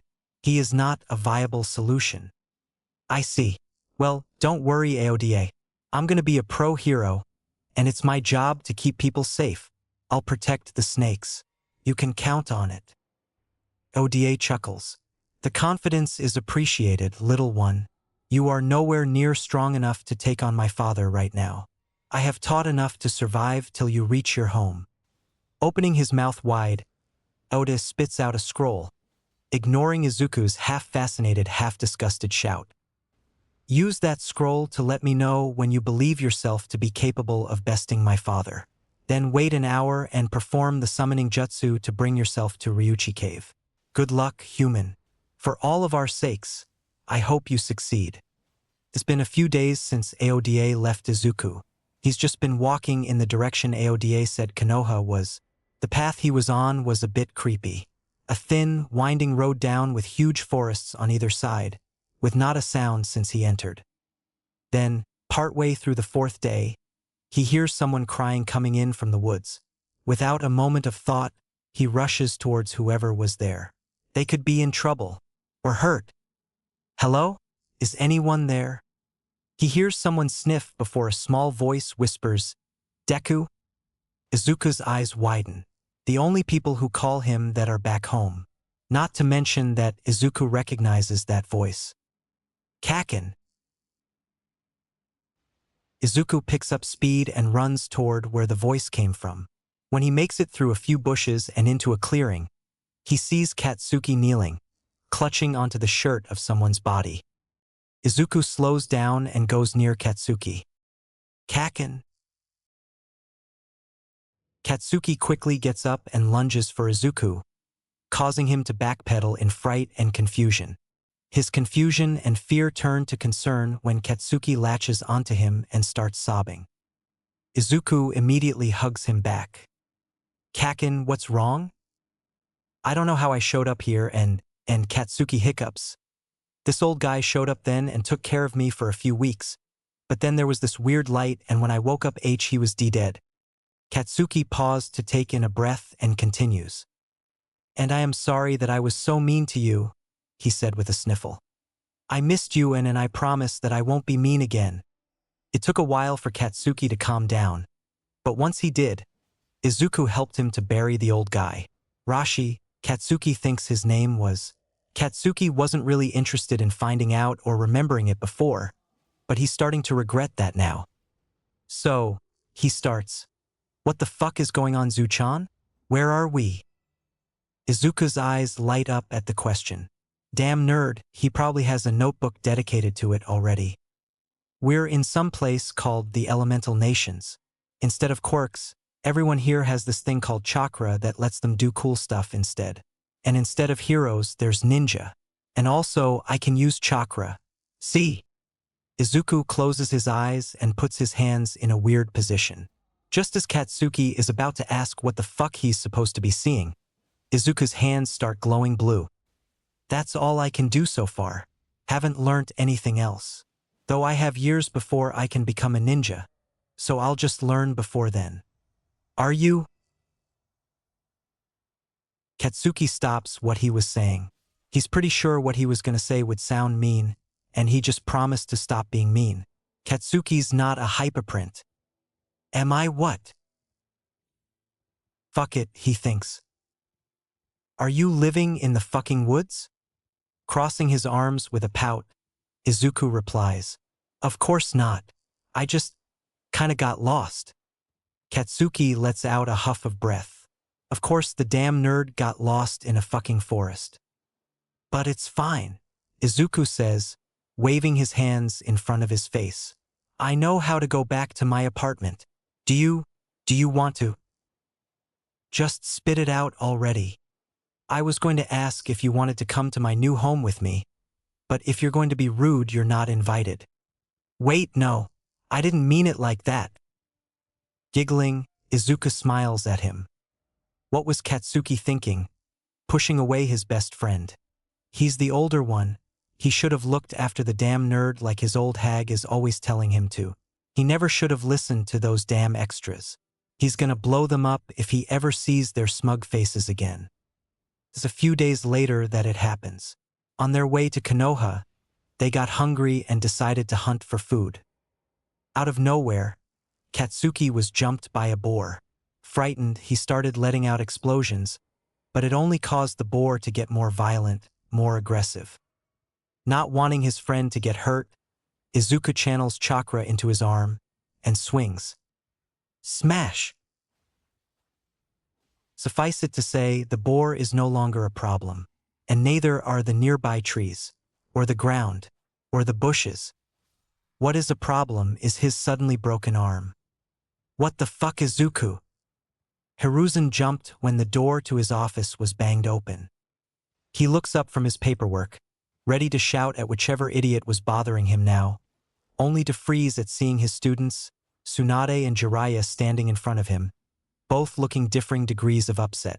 Tsunade in particular looks livid, with a fire burning in her that Hiruzen hasn't seen since she was young. Sensei, what the fuck is this I'm hearing about from Jiraiya? It's good to see you too, Tsunade. I have been fine, thank you for asking. Though I would be much better if one of you would be willing to take this damn hat from me. Fat fucking chance. Now, what's this I'm hearing about how you've been squirreling away the last of my family in your little hidey hole? Tsunade crosses her arms and raises an eyebrow, waiting to see how Hiruzen would answer. I have no idea what you're talking about. Nervous or not, Hiruzen has been Hokage for close to a century. He knows how to keep his cool. Unfortunately, he was the one that taught Tsunade how to force yourself to appear calm, and seeing through it is a relatively easy feat. You know, Sensei, I didn't hold any love for this damn village after everything it's taken from me and the Senju clan, but I don't think I've ever actively hated it. Whether I like it or not, this village is still my family's legacy. But you seem to be forgetting that the one thing the Senju clan values above all else is their own. You learnt from two of the strongest Senju and taught a third one. Hiruzen sighs and turns towards his other student. And what is it that you need, Jiraiya? I doubt you came all this way just to watch the show. You're right, Sensei. I found out about the little argument you had with Kakashi. Decided to drop in and do the same. Don't be foolish, Jiraiya. I've taught you better than this. The only reason I let Kakashi get away with breaking my law was because he was unstable. Strong as he is, he wouldn't have been able to defeat me. Injure me, perhaps, but not kill. TCH, you know that Tsuna and I don't have the same limitations. Any one of the Sannin could take you on, let alone when we fight together. Careful, Jiraiya, Hiruzen growls. I may have taught you everything you know, but I haven't taught you everything I know. And you're fucking delusional if you think you taught either of us all we fucking know, Sensei Tsunade spat out. Jiraiya is the only sage in recorded history other than my grandfather, and even he didn't know what to do once he entered sage mode. He mostly used it as a power-up for his jutsu. Now stop trying to distract us, we aren't fucking 15 anymore. Want answers. Now. Naruto spent most of the weeks that Izuku spent missing at the library, reading up on Fuinjutsu books. He knows that he's not the most studious, but the books are actually interesting for once. Also, Naruto wants Izuku to be proud of him when they find him. He's probably going to be scared after being taken like that, so Naruto's going to share all the cool stuff he's reading about right now to cheer him up. Izuku always liked reading weird books. Naruto tried to read a couple of those too, but they were too boring or too hard to understand, so he stopped. Done with all of his reading for the day, Naruto gets up and heads out to the village gates. He's made a habit of it. He checks at the village gates every day before going home to see if there's any news about Izuku. When he gets there today, he's ecstatic because there he is, Izuku, saying something to the gate guards, gesturing wildly all the while. He's about to shout his name when he stops in confusion, because standing next to Izuku is a grumpy-looking blonde kid that feels kind of familiar for some reason. Shrugging, Naruto continues what he was about to do. Zu-chan, you're back. Izuku whirls around, a wide grin on his face. Token, I missed you. Naruto tackles Izuku, getting a pained shout in return. Naruto quickly releases him to see what was wrong and notices that his right arm is in a really bad cast made of sticks and leaves. The hell happened to your arm? It looks really bad, Tebeo. Izuku, who the fuck's puppy-looking kid? Without batting an eye, Izuku reaches over with his left hand and whacks him over the back of his head. Be nice, Kaken. This is Uzumaki Naruto, my best friend. With practice gained from years of exposure to the blonde menace, Izuku ignores Katsuki's offended expression and continues. Token, this is Bakugo Katsuki, my annoying older brother. Naruto sticks his hand out. It's nice to meet you, Tebeo. Grabbing onto his brother's hand, Izuku starts running forward, gesturing for Naruto to come along. Let's go home. I've spent the past few weeks sleeping in bushes or on trees, and I really miss my bed. Snorting, Naruto starts running. Must have been really bad for you to miss that crappy bed. Naruto's not sure how Izuku disappeared or how he came back, or even where his brother showed up from, but Naruto doesn't think he cares. He has one of his best friends back, and to him that's all that matters. Chapter 10. Angry blonde screams at people. Thank you for coming, Tsunadeheim. Tsunade waves her hand dismissively. Thank Jiraiya for dragging me here. Now, what the fuck did you want? Kakashi reaches up to uncover his left eye, Sharingan blazing wildly the moment it's free. I would appreciate it if a professional took a look at this eye. It was implanted by me in the field, tired and half-blind. Tsunade immediately starts examining the eye, hands glowing green. Are you telling me that you've had that eye in you for over a fucking decade, and this is the first time you're having it looked over? What the fuck is wrong with you, brat? I know ninja with heightened senses are uncomfortable in the hospitable, but you shouldn't have avoided the medic Nin for this long. Kakashi fidgets uncomfortably. He vaguely remembers Tsunade from when he was a tiny kid, back before his father died. It's a bit weird to see her back in the village and scolding him, but he'd much rather not be in her line of fire unless he needs to. No one tried to check the condition of the eye other than Rin, and she was training to be a vet. Tsunade freezes in place. I am going to strangle the fucking hospital staff. Can they not function without a fucking babysitter? A vet. They let a fucking veterinarian check over a patient. Shizen. Yes, Shirsho? Go to the hospital and conduct an inspection. I'll be there soon as I finish up here. From where he was standing in the corner of the room, Jiraiya speaks up. I thought you didn't give a shit about Konoha? Isn't that why you left on your grand gambling gambit? Like I told Sensei, this village is still the legacy of my clan. As both a Senju and a medic nin, I can't let this shit continue. They let their little prodigy run around for a decade with a half-decayed eye. They'll be lucky if the only thing I do is fucking fire them. I don't think you still have the authority to do that, Suna. Yes, well, considering that I was never relieved of my position as the head of the hospital, you'll find that I do have the authority. Now, Kakashi will need to remove the eye. Kakashi's eyes widen.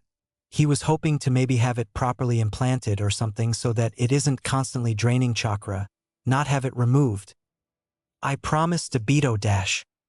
I don't give a shit what you promised. Obito's dead, and if you don't have it removed, you're gonna fucking join him. I'm sure he wouldn't want you to die because you got a fucking infection. Any response Kakashi would have given is cut off by someone banging on the front door. Kakashi, I found Izuku. He's hurt, though. Do you know how to fix a broken arm? Tabeo? All three occupants in the room freeze, all for different reasons. Jiraiya, because his godson is on the other side of that door. Tsunade, because that sounded exactly like Kushina when she was young. Kakashi, because the missing member of his pack was found. Then, the part about the broken arm is processed and he moves into action. He opens the door, letting Naruto, Izuku, and a third kid inside. Ignoring Naruto and the third kid, Kakashi focuses on Izuku's arm that's been wrapped in a shitty cast using leaves and sticks. I'm going to want answers later, but right now we're going to have that arm looked at. You're lucky that a medic nin was already here, Broccoli-kun. That seems to have snapped Tsunade out of her daze, causing her to rush forward. As bitter and resentful as she is still a healer first and foremost, and she's not going to let a kid run around with a broken arm if she can help it. What the fuck happened to your arm, kid? She asks, hovering her glowing green hands over the cast. We were attacked by this boar, and I got scared and I did this. Saying that, he swung his other arm, causing a huge gust of pressure and wind. The result was most of the furniture and walls breaking. The three adults blinked in confusion, because what the hell was that? The third blonde kid immediately reaches over and hits Izuku over the head. What the fuck, DKU? She asked how I broke my arm. With a visible vein on his forehead, the kid shouts at Izuku. And you're supposed to fucking tell her how you broke your arm, not break the other one. How was I supposed to know that? With a scream of frustration, the blonde kid tackles Izuku to the ground, tiny explosions coming out of his hands. Kakashi walks over and lifts the blonde kid by the back of the collar, holding him like one would a misbehaving pup. Izuku, please don't do anything else. Blonde kid, calm down. Naruto, an explanation, please. Why me?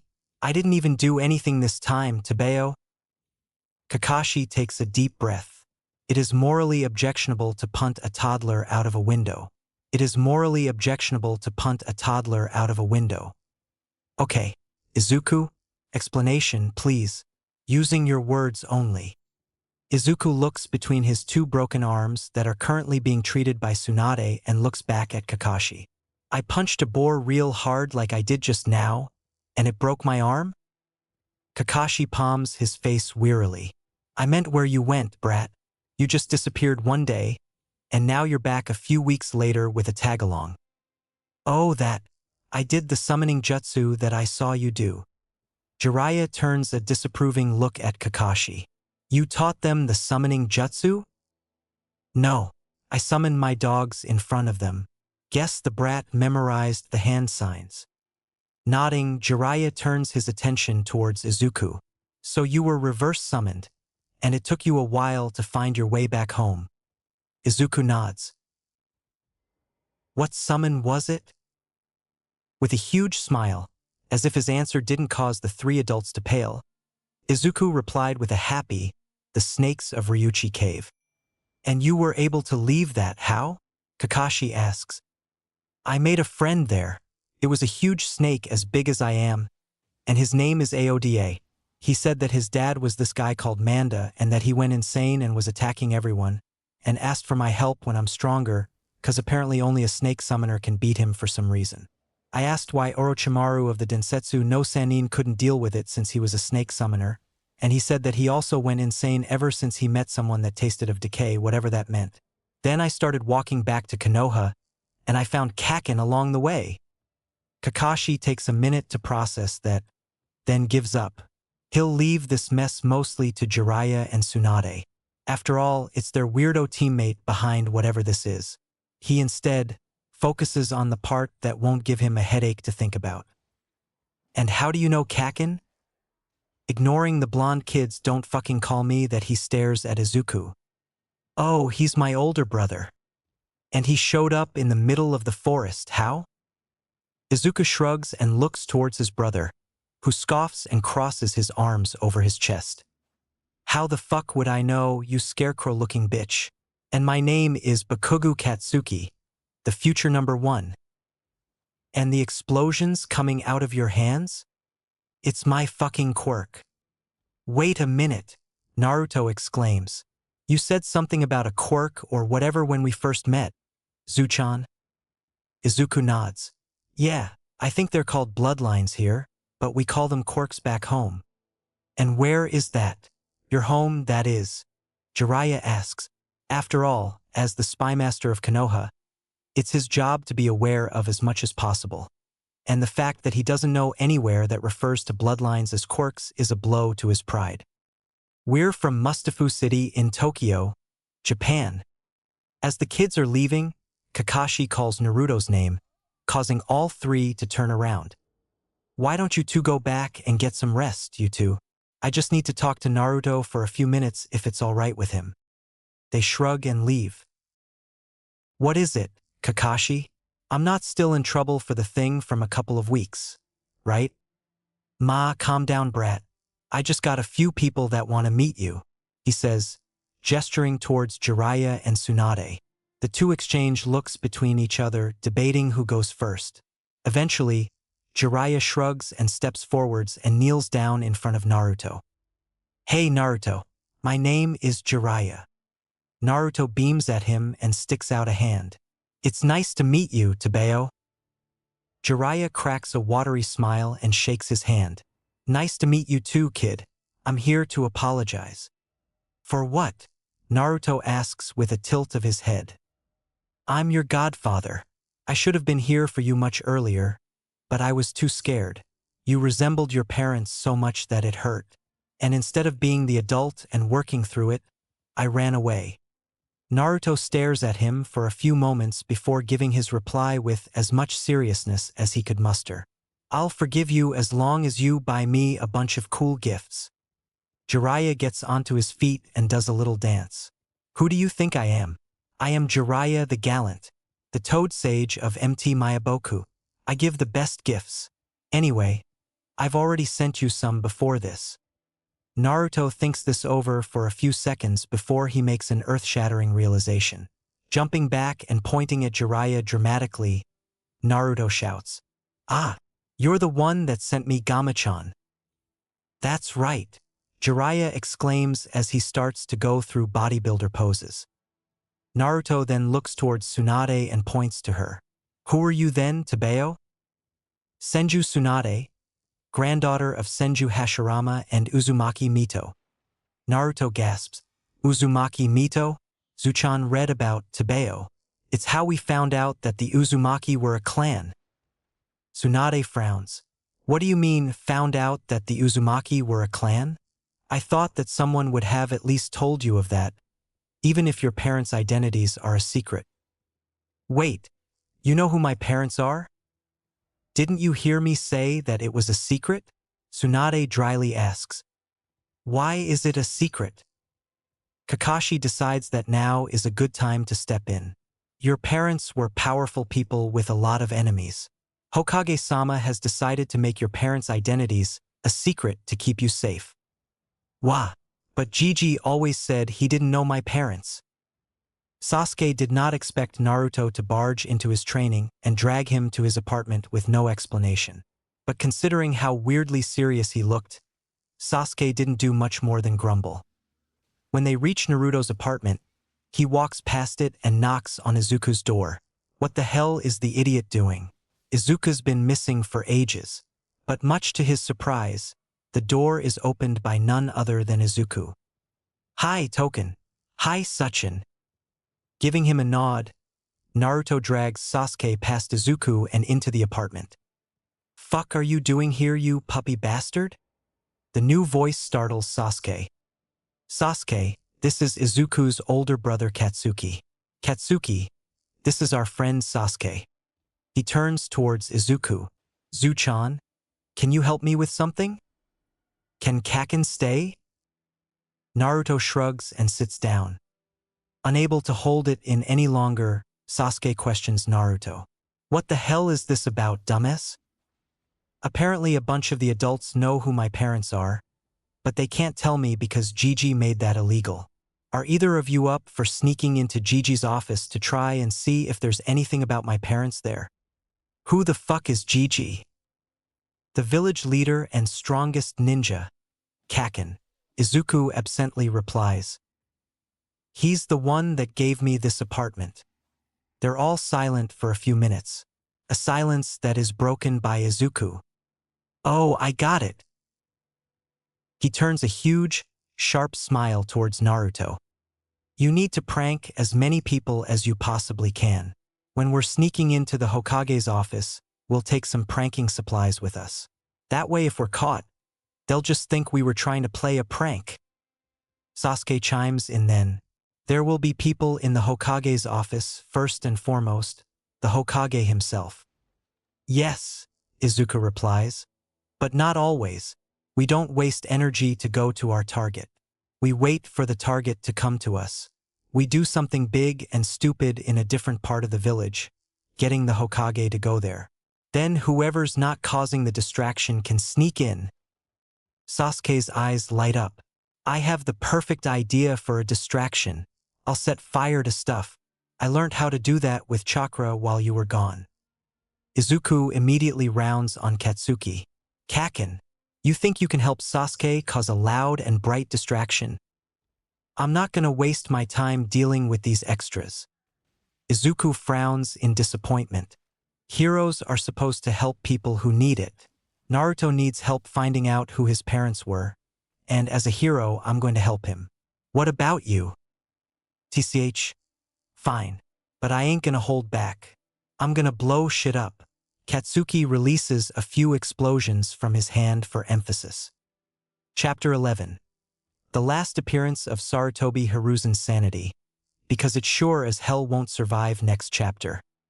For the second time that day, his office doors are banged open. Hiruzen lets out a groan. He's expected Tsunade and or Jiraiya to show up again, but did it have to be during a meeting with his council? Tsunade-heim, what do you think you are doing? Do you have no respect for the title of Hokage? A title that your grandfather once held. Koharu is correct. You should know better than to barge in. You are lucky that it is just us in here, rather than foreign dignitaries. Hiruzen groans even more, sinking deeper into his seat.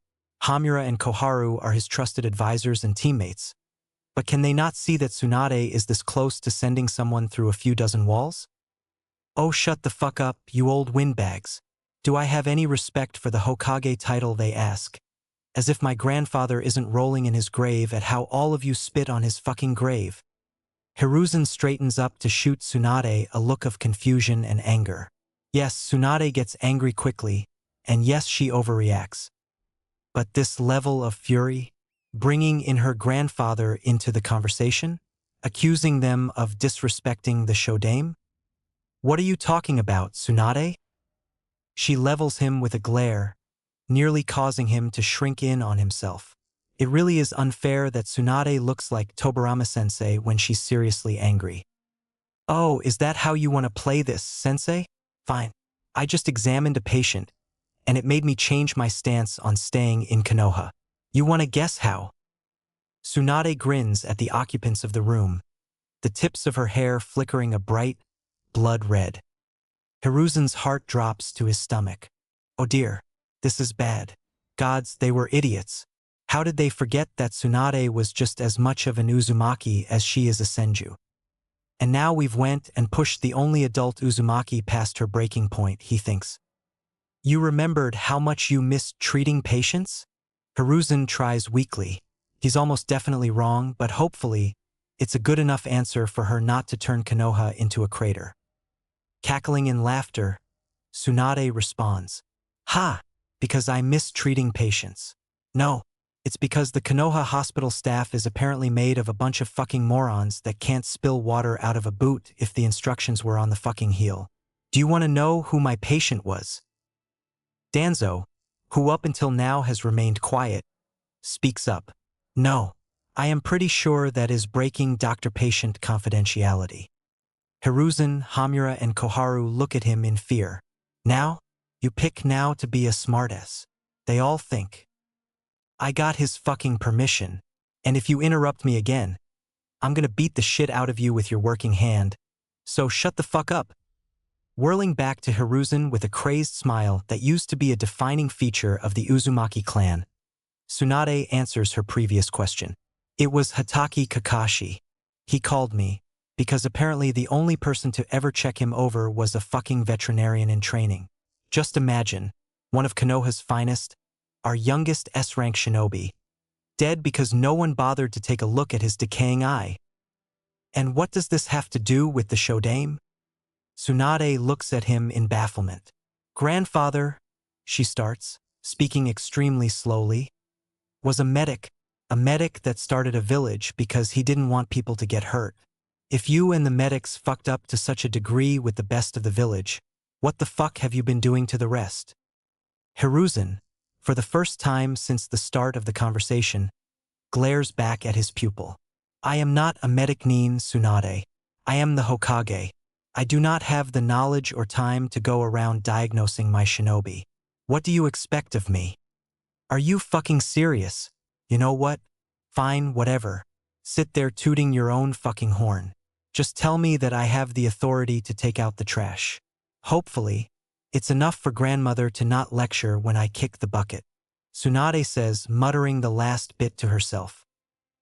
Eager to take the options without any injuries to himself, and glad to finally have the medical division back in shape with Tsunade in charge, Hiruzen immediately agrees. Of course, you didn't need to cause such a fuss just for that. I see you have yet to learn patience. Rolling her eyes, Tsunade reaches into her pocket and takes out a few sheets of paper. I'll keep it in mind, sensei. Now if you can just sign these, I'll be out of your hair. Looking through the papers, he sees that they are 3 custody papers, one for a kid he's never heard of, one for a kid that he vaguely remembers meeting, and one for Naruto. Tsunade, you know I can't approve this. The Jinchuruki being in the hands of any one clan will upset the balance of things too. Just sign the fucking thing so I can go, sensei. I'm too tired to deal with this shit. Not to mention I don't give a flying fuck about clan politics.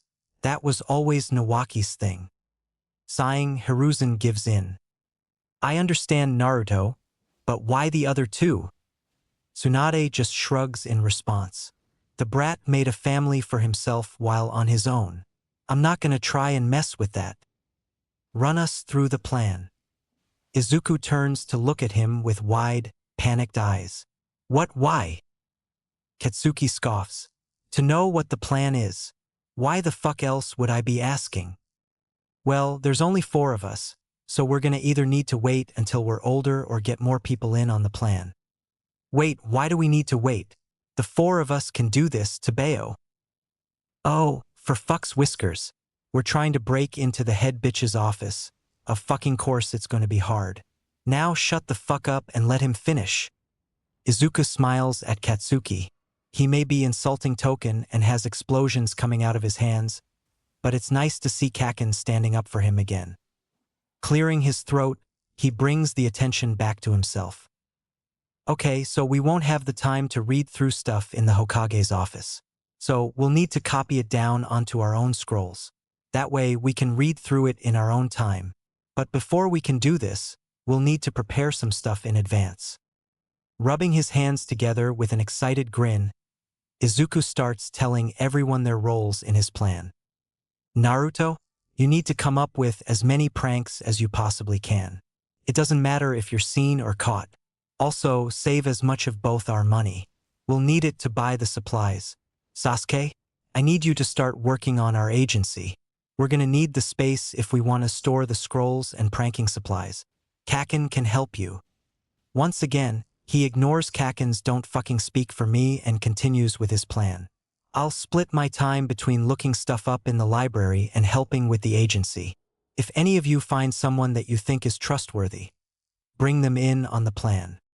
Naruto and Sasuke nod, eager to pull off the heist and to finally have their hideout. Katsuki, though he looks surly, is rather excited at the prospect of doing hero work so soon, not to mention making an agency. Mother, I have decided to commit treason. Mikoto stops eating to look at her youngest, the only other person sitting at the table before she continues chewing. And why are you telling me? You do realize that the more people that know of your plans, the more likely you are to be found out, yes? Sasuke nods. I was hoping if you knew of someone that would be willing to help. We need more people. Mikoto sighs. And now I know that you have accomplices. But if you're looking for more people, you should ask your cousin Shursui. Even if he refuses to participate, he won't rat you out. If your act of treason won't endanger Konoha, that is, he'll definitely snitch if you're doing something dangerous. Shifting under his mother's look, Sasuke tries to explain himself. It's not dangerous. I'm just trying to help my friend find out about his parents, is all. Mikoto relaxes and nods in approval. Committing mild treason to help a friend find out their heritage is a good learning experience for all growing children. Why, she still remembers helping Kushina commit mild treason like it was just yesterday. Who is this mysterious friend of yours? Anyway, you've never so much as mentioned them before. I was beginning to think you were just as much of a loner as your brother. Mikoto teases. Mom, I have friends. There's Izuku, Naruto, and even Haruno-san, I guess. Mikoto freezes. Did you say Naruto? Confused, Sasuke nods. Uzumaki Naruto? Mikoto asks, even though it's unnecessary. The number of people willing to name their kid after both a pun and ramen was small, after all. Sasuke nods again, though she can see the gears ticking in his head. You! Mikoto continues eating.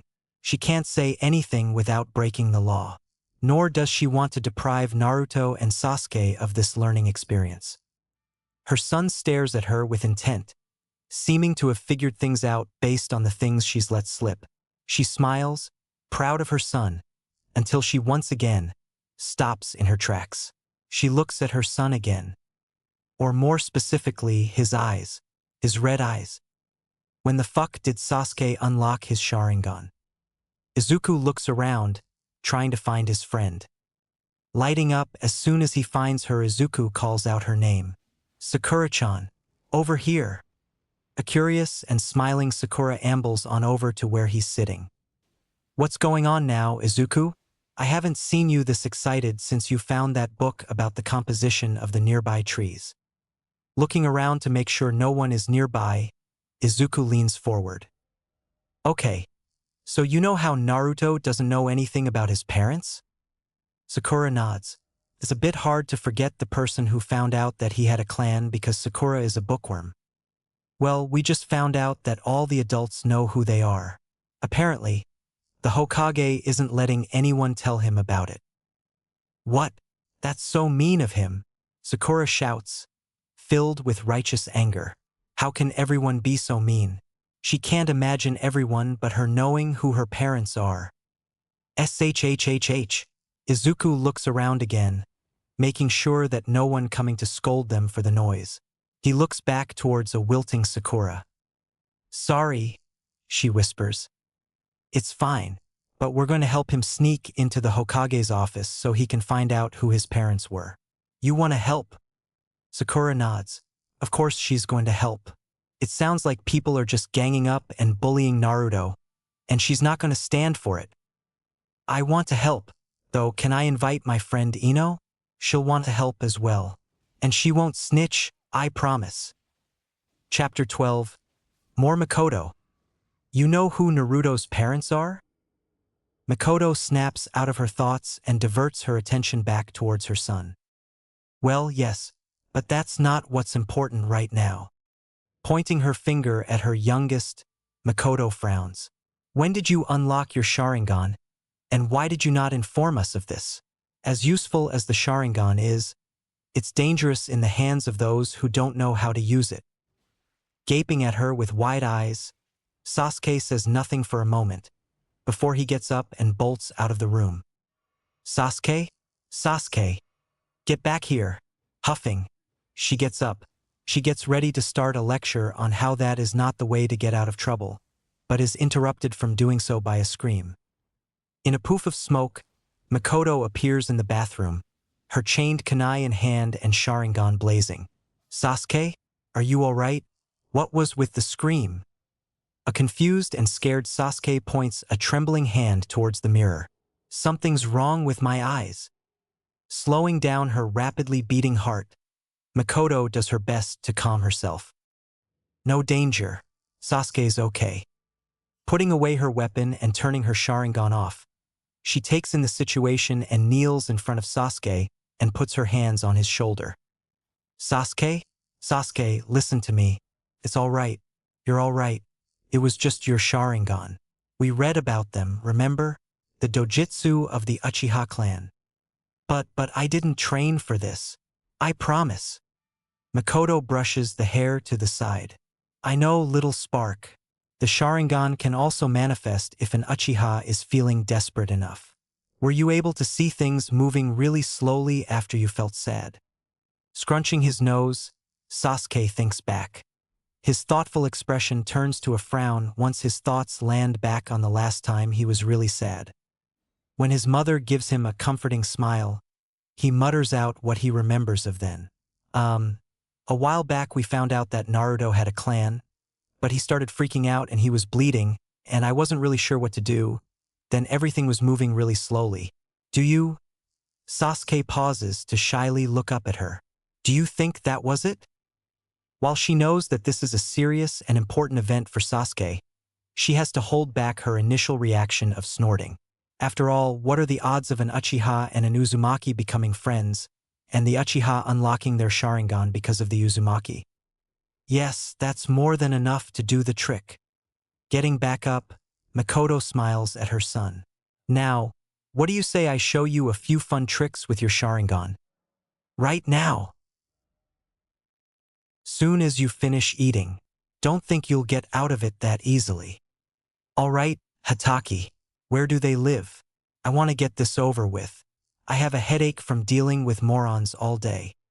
Looking away from his book, Kakashi smiles at Tsunade. Of course. Asterisk.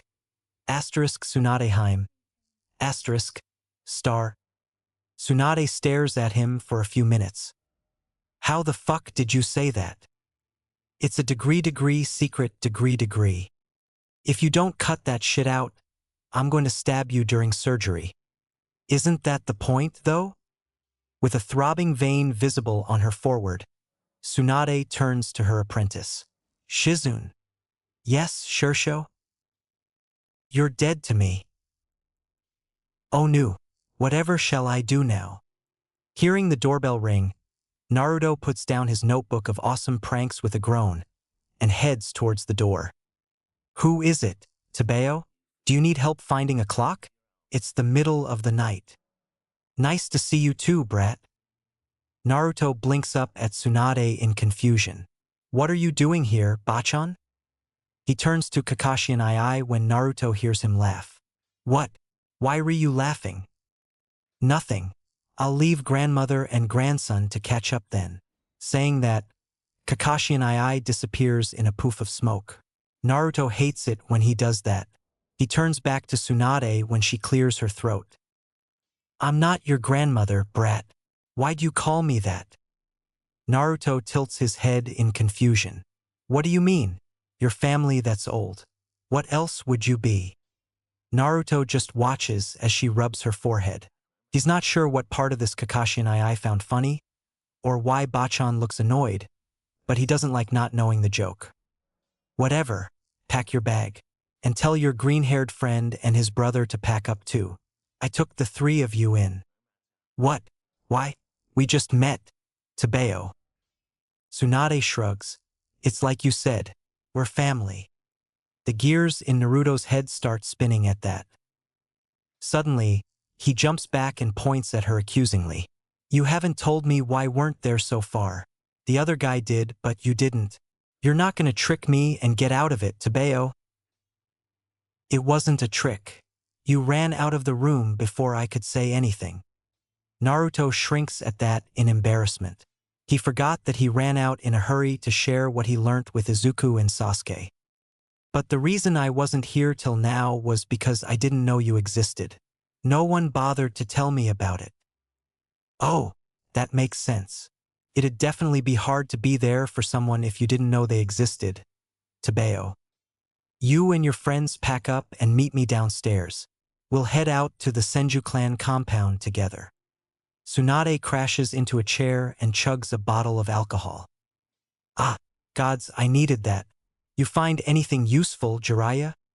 Dropping his invisibility jutsu, Jiraiya materializes in the other chair, a half-drunk bottle of booze already in hand.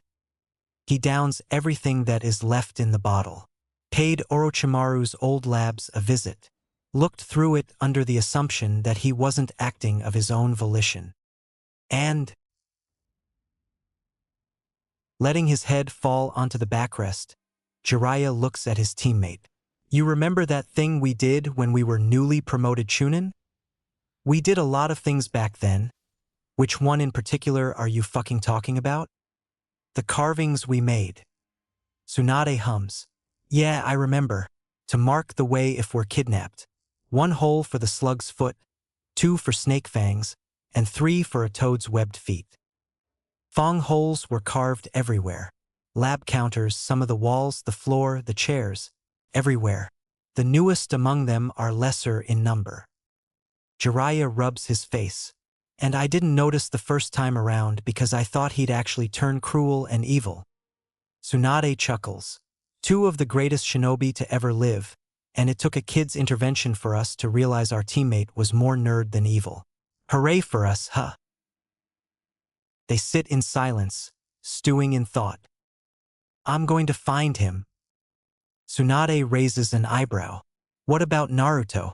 I thought you wanted to be near the kid. Yeah, well, he's fine. Not to mention he's got you and Kakashi. Tsunade rolls her eyes. Leave it to Jiraiya to be naively optimistic. Not having any counterargument other than her cynicism, she changes the topic. Are you going to tell Sensei? No. Grinning, Tsunade leans forward. Woo, such a big difference from the teacher's pet I'm used to. If I got the news about Orochimaru's crimes from anyone else, I would have had a toad eat them. But coming from Sensei, I had no other choice but to believe it. There's no way he would have accused his favorite student of so many crimes if he wasn't sure. Tsunade does not like the implications of that. She first heard the news from the rumor mills, and later from Jiraiya himself. You think Sensei was behind this? Isn't that a bit too manipulative even for the old codger? Either that, or he's a puppet in someone else's scheme. Best to keep this information to ourselves for now. Toby is happy horrified. His plan is progressing well. Nagato, the idiot, is easy to manipulate and the recruiting was off to a good start. Of course, if he wants his plan to continue progressing smoothly, He'll have to kill off the Uchiha clan soon. No, please no, not my family. They are, after all, the only ones capable of stopping his plans altogether. He'd prefer getting rid of every single Sharingan, but that traitor Hitaki would need to be targeted separately, and that isn't worth the effort. Toby is going to follow his master's monster's plan. Toby will bring about a utopia. Because Toby is a good boy. He isn't. Someone help him. Please. Chapter 13, The Heist. After finally being back in the village after so many years, she didn't expect to have visitors so soon. Least of all to complain to her about one of the kids she took in. I can assure you, Kawano-san, that Naruto did not eat half of all the chili peppers in your store. The kid has a terrible spice tolerance, and you would have caught him. I want to see that brat punished. Tsunade levels him with a flat look. Just to be clear, you want me to punish Naruto? Because he apparently broke into your house and set all the clocks forward by an hour? Yes. I'm sorry, but you are aware that you are accusing a 7-year-old of this, right? I want that little demon to pay. In any other situation, she'd have been furious at the demon remark, but right now she can't do much more than be confused. For climbing a tree? How the fuck do you get your shoes stolen while you're wearing them? Tsunade is both happy and annoyed that she's back in the village. Happy because she gets to stand up and look out for the last of her family. Annoyed because what the fuck were the villagers smoking? This is a hole. Sakura looks at her in confusion. But it has blankets. A cozy hole. Ah, don't be such a downer, Ino-chan. I'm sure it'll get cooler the more we work on it. It's already pretty cool to me, Tebeo. Ino looks around at their secret base in doubt. It's a large cave thing that they dug with a ladder going up to one side. They were able to push over a large enough rock to hide the entrance and the ladder. There are a couple of blankets and flashlights, along with far too many pranking supplies. Token's right. We'll make it better later. But it's good enough to go through with the plan. Ino shrugs. That's fair enough. It's why she's here to begin with, after all. Ino hates bullies. It gets on her nerves whenever they make fun of Shika for being too lazy, or Choji for being too fat. Those two are her dorks. Only she's allowed to make fun of them. And also, some of them are so mean to Sakura. And for something as stupid as having a big forehead, that just means there's more room for the smarts to stay. So when Sakura told her that one of her friends was being bullied by all the adults in the village, she was upset. She expected something like this from that idiot cousin of hers. Rika, not her parents. She agreed to help immediately, and here she is. She did, of course, think about telling Shika and Choji, but Choji would probably be heartbroken that so many people he knows are bullies, while Shika would have just called it a drag and taken a nap. Midoriya-san clears his throat. All right, we all ready? After receiving everyone's nod, he grins wide and starts climbing the ladder. Let's go then. She, like everyone else, ignores Bakugo-san's let's fucking go. Izuku, Sakura, Sasuke, and Naruto slowly make their way towards the academy, each of them carrying a bag. Naruto's and Izuku's bags have pranking supplies, while Sakura and Sasuke have empty scrolls and ink. Looking around, they make sure there isn't anyone nearby, and considering that it's a Sunday, there shouldn't be. Slowly, they make their way into the building, letting Naruto take the lead. Apparently, he's snuck in here a bunch of times before, so he knows how to get them close to the Hokage's office. They just need to make it to a closet to hide in before the Kaken and Yamanaka-san start the distraction. Although, it seems like Izuku jinxed it, considering they hear a very familiar boom-off in the distance. They look at each other in panic. They're gonna get caught when someone comes down to check. Izuku is snapped out of his panic when Naruto starts dragging them into the nearest classroom. This classroom belongs to this guy with white hair. He's almost never here. Tebeo, I used to use it to hide out in. Nodding, they all quickly enter and close the door, hiding underneath the tables. They wait with bated breath, afraid to make even a tiny noise and ruin their plan. A moment later, Naruto sags down in relief. They left Tebeo. Let's hurry. How'd you know that? Izuku asks in confusion, and rightly so, far as he's concerned. He didn't hear or see a thing, other than when the running people were right by the door. What do you mean? Couldn't you hear them? Gigi even sounded a bit panicked.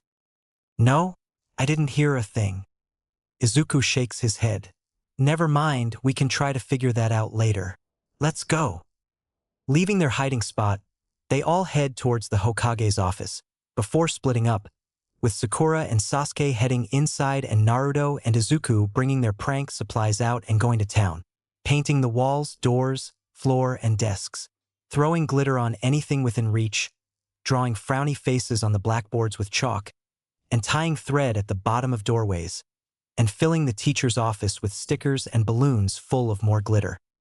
Collecting all their supplies, they head back to the Hokage's office and enter it, to be greeted with the sight of Sakura and Sasuke, who has his Sharingan active, quickly shoveling their scrolls back into their bags. Are we done? Izuku asks. He's not sure how much more time Kaken can buy them. As it is, he's surprised that they've been able to make as big of a mess as they have. Then again, a good deal of it was done by Naruto, who goes overboard with everything he does. Turning off his Sharingan, and Izuku has so many questions about that. Like, does it make him blink less? Does it make his eyes harder and stronger? Can he see more colors than normal eyes? He knows that now is hardly the time to ask such questions, though no matter how much he wants to, Sasuke nods. "Achen, let's leave." Wait, wait, wait, wait. I gotta do something real quick. Saying that, Naruto runs towards the Hokage's chair and puts down a whoopee cushion and some pins. There, payback for lying to me, Tebeo. Now we can leave. At that, they all make a break for it, running to Sasuke's house. Apparently, his mom agreed to say that they were there the entire time, and none of them were dumb enough to say no to that. Katsuki kicks a rock, huffing in impatience. Izuku and the rest of those extras ran off to do cool spy shit, while him and Ponytail are stuck being the fucking distraction. Growling, he sets off a few small explosions to try and calm down. Would you cut that out? We're trying to be quiet. Stay out of my way, Ponytail.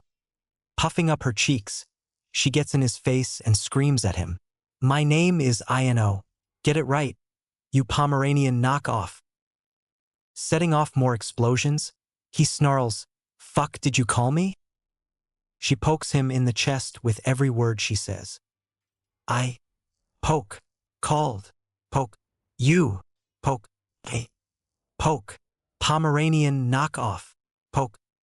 Screaming in anger, he tackles her, setting off more explosions as he does so. They both roll until they reach the wall of the alley they were standing in. Ino reaches over to pick up a trash can and hits him in the head with it, accompanied by a scream of her own. Katsuki, who was thrown off by her attack, gets back up and holds his hands out in front of him. Die! And then he lets loose an explosion. Ino rolls out of the way, picks up a stray flower pot, and breaks it over his head. Before he has the chance to get back up, she picks up a cool stick she saw on the ground and holds it out like a sword. Katsuki, sweating from the exertion of the fight so far and anger at Ponytail for not going down faster, gets up and runs at her, shooting out the largest explosions he can manage, occasionally having to try and dodge stones she threw at him. Stay still, damn it. Why would I do that, you moron? Fuck, did you call me? Their fight is interrupted when those ninja assholes show up and lift them like they're fucking cats. Let go of me, you fucker. I'm gonna blow your face off. At that, the asshole holding him brings him down from shoulder height to around his hips. Out of the corner of his eye, he sees Ponytail, who until now was struggling against his captor, a look of caution and fear on her face. While Katsuki might think she's an annoying extra, Izuku likes her and thinks of her as a friend, and he knows that the damn nerd's gonna be upset and cry if she gets hurt too much, so Katsuki's just gonna have to blow these fuckers up before they can do anything else. But he's not sure how. He tried blowing the extras up, and that didn't work. So he decides to do what Auntie Inko told him to do if some weirdo adult comes up to him and tries to take him away. Rearing his leg, Katsuki swings it back and kicks him in the nuts. Soon as he's dropped, Katsuki wastes no time and launches himself at the fucker holding onto Ponytail, launching an explosion in the nuts. The second weirdo lets go of Ponytail and falls to the ground, prompting Katsuki to grab her hand and start running. She seems to pick up on what he was doing because she starts to run on her own, keeping pace with him. Katsuki takes the moment to look back and see if the weirdos were still on the ground or if they're chasing them, only to curse when he sees more than two of the fuckers right behind him. Oh no, you don't. A ninja jumps down from the roof and catches them. And before Katsuki can try and stage another escape, his surroundings blur, and they're standing somewhere else. Now, a weird old man says, "What were you two doing?" Ponytail starts to say something, but Katsuki speaks up before he can say anything. He, once again, remembers something Auntie Inko told him and Izuku, that if some creepy old man catches them, refuses to let them go, and asks them weird stuff, that there's something called a pedophile and that they should scream for help as loud as possible. So that's what Katsuki does. Help! Help! It's a fucking pedophile. He's got US. After the shit show that happened with Tsunade a few weeks ago, Hiruzen is done with drama for however long he's alive. Which is why he groans when he hears the explosion out in the village. Scratch that, explosions. He swears, if this is another attempted retaliation by IWA, he is going to snap and turn that village into a crater. Just because he prefers peace doesn't mean he isn't the second god of shinobi, the professor. Much to his surprise, annoyance, and amusement, it turned out to be a couple of kids messing around. Just lecture them, he thought. Tell them to tone things down, he thought. But instead, one of the kids started shouting about getting caught by pedophiles, drawing the attention of everyone in hearing range, regardless of if they were a civilian or a ninja. After all, there is nothing Konoha values more than its budding leaves. On the one hand, he is proud at how quick and protective the village is of its young. On the other hand, "Sensei, what's going on?" asks a very irritated Tsunade, an arm resting on her hip, the crowd parting to let her through. "Tsunade, it's nice to see you again. How are things at the hospital?" Tsunade raises her eyebrow. "I thought you didn't care about the hospital. What's going on here?" Sighing, Hiruzen gestures towards the two kids being held in the air. These two were fighting, causing explosions, and setting fire to things to an extent that I thought the village was under attack. I was about to give them a talking to when you showed up. Tsunade then seems to get her first look at the two children in question, because she immediately starts to scowl.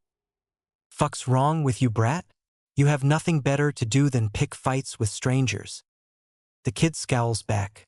"We weren't fighting, you stupid old hag. Tell her, Ponytail." Ponytail nods at that. He's right, Hokage-sama, Tsunade-sama. We were just messing around. Sorry for causing a disturbance. Saying that, she bows as best as she can, held up in the air as she is. Tsunade rubs her face with a groan. "Where's your brother, brat?" "How the fuck would I know? What do I look like? His babysitter?" With another groan, she walks over to him and snatches him out of the ANBU's hand. "I apologize for his actions, Sensei.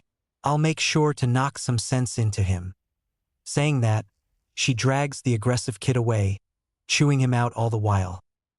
Hiruzen lets out a sigh of relief. Letting Tsunade take in those kids might have been the best decision he's ever made, because she's been far too busy dealing with them to show up in his office and threaten him. Makoto smiles at the kids bowing to her in greeting. She waves them off with a smile. "No need to be so formal. Come in. You're just in time. I just finished setting up the party." The kids look at each other in confusion before the green-haired starts panicking. "Wait, there's a party? Sachin, how could you not tell us? I didn't bring anything. Omigo de city our birthday but waity our birthday we saw Hyligo." Laughing, Makoto explains, a grin ever present on her face. This was Sasuke's first act of treason. How could we not celebrate it? Now come on in. There's cake. She stifled her giggles at the excited gasp her last statement made. Izuku, Sasuke, Sakura, and Naruto are all gathered in Naruto's room in the Senju estate. All the scrolls they copied in the middle of their little circle. While a part of Naruto wants to wait until everyone involved in the plan can be here for this, Ino was grounded for a week by her dad for the stunt she pulled, and Katsuki told them all to fuck off and went to sleep. There's a bigger part of him that wants the information now. His parents' identity, his identity, is in one of those scrolls, and he doesn't want to wait an entire week to find out. Naruto is so glad that Sasuke unlocked his Sharingan, because he doesn't think anyone else would have been able to copy the picture in front of him. Uzumaki Kushina, the Red Death, is his mother. And apparently, she was badass. And she was a candidate for the 4th Hokage before Namake's Minato was chosen. And she was so pretty, he hopes he'll be as pretty as her when he grows up. He's a bit upset that his hair isn't red like that though. It looks so nice and bright that he thinks it might even be better than orange. He doesn't even care that they haven't found anything on his dad yet. This is already the best thing he's ever learnt. Naruto was so excited by this that he didn't even complain when Sakura pointed out that it was late and they should go to sleep. And when Naruto closes his eyes, he looks forward to having a nice dream for once. One where his mother is there. One where he doesn't see the other kids making fun of him for being an orphan. Except, when he closes his eyes and falls asleep, rather than being greeted with darkness, or the red hair of his mother, he's greeted with dripping, murky water and the burnt fur of a giant cat. The cat moves around in its cage, which made Naruto wonder who the hell was running around building cages that big, and why, taking slow steps. So, the cat growls. You've finally shown up. My jailer comes to greet me at last. Chapter 14. Kurama meets local menace, gains existential crisis. Tsunade looks around the table at Izuku hiding something from Katsuki, at Katsuki trying to reach over and blow up whatever Izuku was hiding, at Shizune trying to scold the two of them, and at Naruto daydreaming with a confused grin on his face. She never thought she'd have this family, not after Dan and Nawaki died, and yet here she is.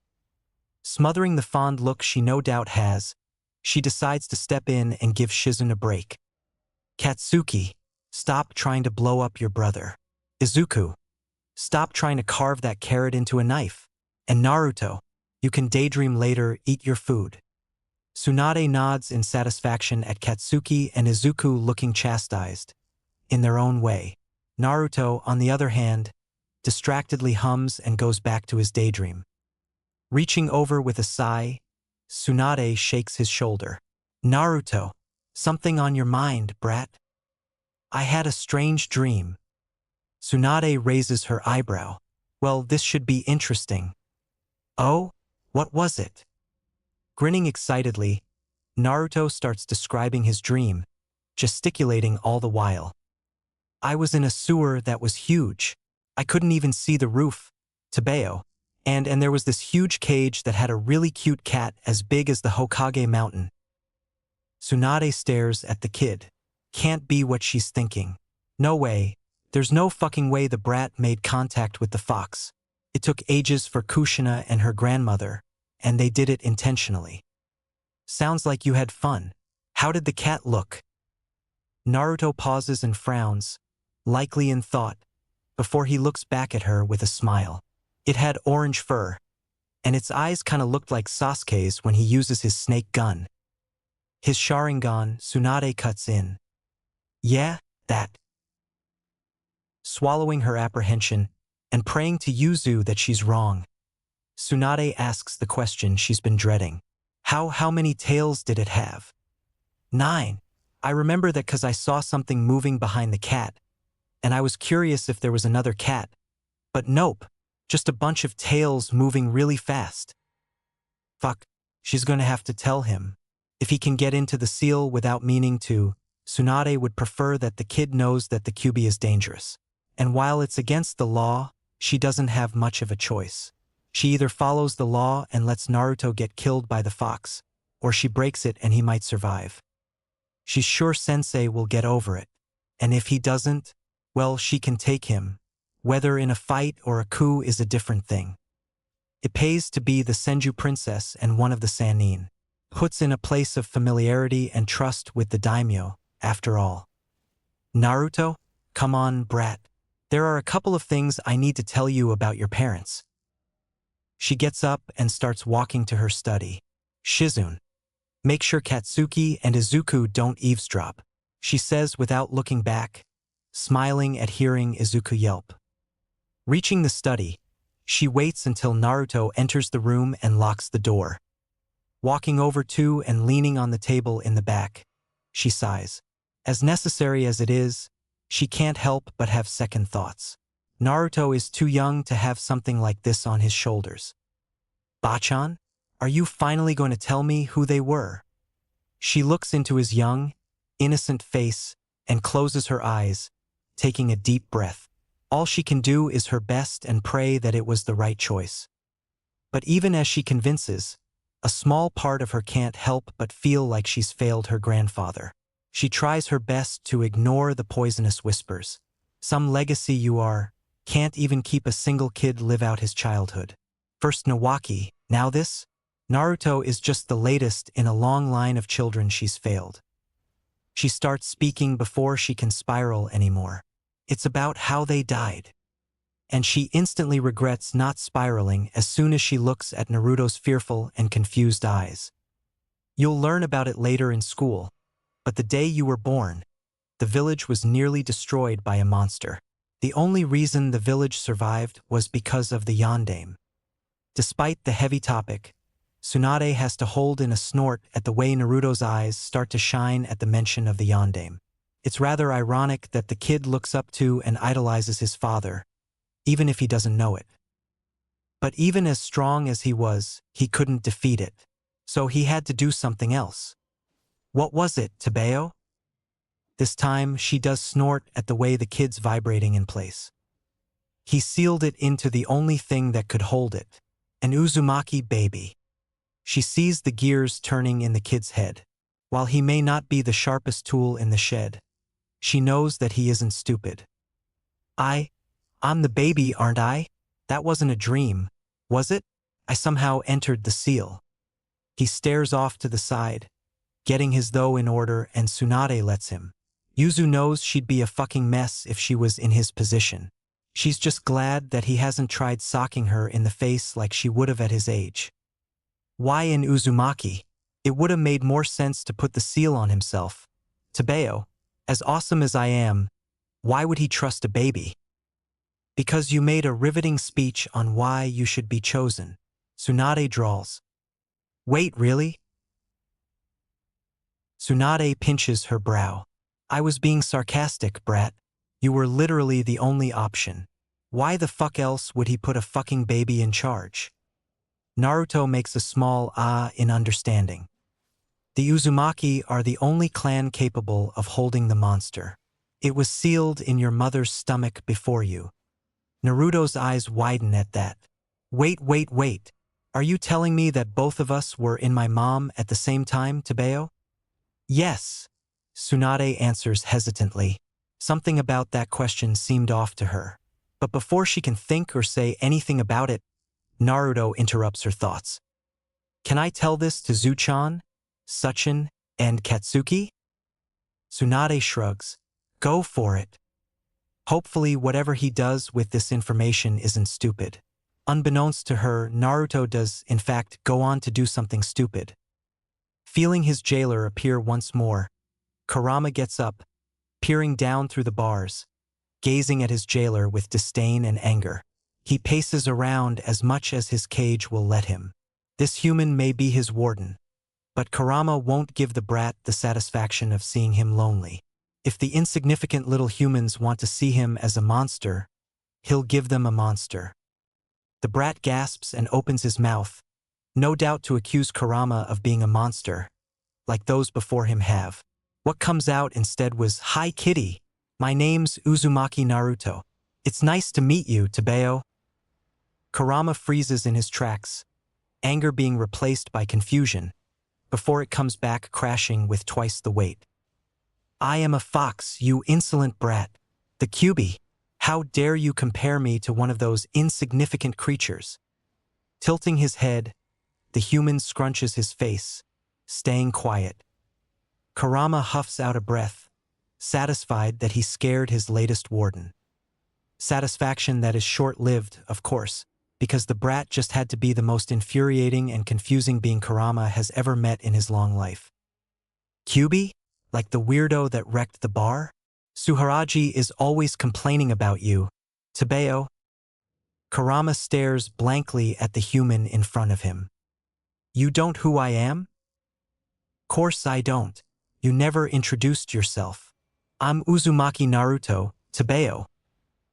Kurama feels the most confused he has in centuries. This isn't how it's supposed to be. Why is his warden acting so friendly? Where's the hate, the disdain, the insults? So he does what he does best. Does what he does with everyone, his siblings included. He withdraws and pushes everything away to an emotion he is used to. Let me introduce myself then. I am the nine-tailed fox, the eldest and strongest of the Bijou. The very one that destroyed your precious little village, regardless of how much your precious Yondaime Hokage tried to stop me. As much as he hates the human, Kurama can respect and remember one of the only beings to have achieved the feat of beating him. Whoa, the human exclaims, stars in his eyes. My baby brother's so cool, Tabeo. He fought the yellow flash. Ha! Take that, Zuchan. My brother's cooler than yours. Where did you get the idea that I'm your younger brother, you pest? Well, both of us were in Mom's stomach, and you came out after I did. I know I'm not that smart, but I know what this means. Tabeo, we're twins and you're the younger brother. I even asked Zuchan to make sure. What? The brat gives him a thumbs up. I don't know how you got here, but don't worry. Big brother Naruto is gonna get you out of this sewer, Tabeo. And with that, the human disappeared, presumably because he woke up and is back in his body proper, rather than this manifested merge of the seal and his mind. What the fuck? Chapter 15. The Passing of Years. Why'd you call us Bachan? Tsunade stands in the training grounds in the Senju compound, hands folded in front of her, and looks at the kids in front of her. The three she took in, and that pink-haired friend of theirs. Even though it's been 4 years, she still has moments where she thinks she's dreaming. Moments where she expects to wake up, and for this little family she's carved for herself to disappear. Which is what makes it harder than it should be. Sometimes, she absolutely hates whoever was the fucker that died and left her in charge. Especially since she took in 3.5 brats who depend on her for guidance and care. There are people that hate both the Senju clan and me specifically. People that might try and attack you to get at me. So, starting today, I'll be giving you some basic training. And I want to make one thing clear. This is not ninja training, nor do you have to become a ninja because of this training. Understood. She sees them nod frantically in response to her stern tone. I am only teaching you so that if you are ever attacked, you can keep yourself alive long enough for me to show up. I am not pushing you towards being a ninja. Regardless of who opposes her, that is one thing that she will never budge on. Between herself, Jiraiya, and Kakashi, they can keep the kids safe from anything short of an army of S ranks attacking at once. After giving them a few minutes to take in what she said, Tsunade starts with the training. All right, Katsuki, work on channeling your chakra, and please keep the explosions to a minimum. Izuku, Sakura, the two of you will be going through the katas for my taijutsu style. It laces chakra into it, and the two of you have shown enough control to be able to use it. Wait, what about me? I want to learn a super cool taijutsu too, Tabeo. Naruto, Tsunade starts. The last time you tried to channel chakra, you blew yourself up, and my taijutsu style needs chakra infusion. What am I gonna learn then? I don't know any other taijutsu styles, but I do know how to use a few weapons. I figured you'd like that. Naruto grins wide. Hell yeah! Which weapon are you gonna teach me to use? Oh, is it a sword? Sasuke said that his brother learnt how to use a sword. Snorting in amusement, Tsunade makes a couple of shadow clones, one to keep an eye on Katsuki and one to teach Naruto, and starts the training. "Hi Q, how you doing?" Kurama growls at him. "What do you want?" Gasping, his warden puts a hand over his chest. "You forgot. It's tea time." "No." "But I brought tea." "How?" "I don't really know, Tebeo. Anyway, you want to play Go Fish?" Kurama sighs. He has spent years being as aggressive as he can, and the human still believes them to be twins. "Yes?" He sighs out, hoping that the brat will leave him alone if his stupidity is indulged. "Naruto." Tsunade sees the brat look out of his room. "What is it, Bachan? How the fuck did you break into the homes of everyone that's been mean to you and replace their water with lemon juice?" "I'm just awesome like that, Tebeo." She reaches over and grasps his ear. "One of these days you're gonna slip up and get caught. If you're going to pull pranks, at least stick to safer ones." She spent so long getting hurt because she refused to fight back. How could she? After all, she knew exactly how it felt to be on the receiving end of her clan's taijutsu. But she thinks she's figured out a way to keep herself from getting hurt, while not hurting anyone else. It may have taken a few years, but Hinata thinks she's finally figured it out. As the heiress to her clan, she's expected to be good at fighting regardless of whether she wants to or not. And while the way she's expected to fight is by using the clan's taijutsu, the elders won't care much if she can prove something else to be more effective. And after years of sneaking out to the village library, she thinks she's found the answer: Fuinjutsu, a branch of ninja arts that is known widely for its versatility. If she can become good enough at it, she'll be able to end a fight without anyone having to get hurt. "Mother." Makoto looks over at her son. "What is it, Sasuke? Could you teach me to use a sword?" Makoto raises an eyebrow. "Oh? And why would you want to learn to use a sword?" "Because Naruto's learning how to fight with a staff and he's being insufferable about it." Makoto shakes her head in amusement. It's simultaneously amusing and creepy how much Sasuke and Naruto's interactions mirror her and Kushina's when they were younger. "Fine, I'll teach you, but it's going to be a lot of work. You think you're up for it?" she asks with a grin. Sasuke eagerly nods with wide eyes. Every ninja that was cool and famous had something that they were known for, a calling card of a sort. And even though he still has a few years before he can become a ninja, he wants to figure out what his calling card's going to be. And like any other Uzumaki, the moment he faced a problem, he turned towards Fuinjutsu for the answer. It took him a few weeks, but Naruto finally perfected the new seal he was working on, a modified explosive seal that releases the smoke part of an explosion as opposed to the explosion itself. He was even able to change the color of the smoke to make it orange. He is so going to use this during his next prank. It'll drive people crazy knowing that it was him but not being able to prove it. While being taught taijutsu by the Senju Tsunade is a huge honor, Izuku can't help but feel like basic defensive stances aren't enough. He wants more. He wants to grow stronger. Strong enough to be a hero like All Might. Strong enough to protect people. Strong enough to keep his promise and save Aoda. What he's learning now is good, but it isn't enough. So he decides on something.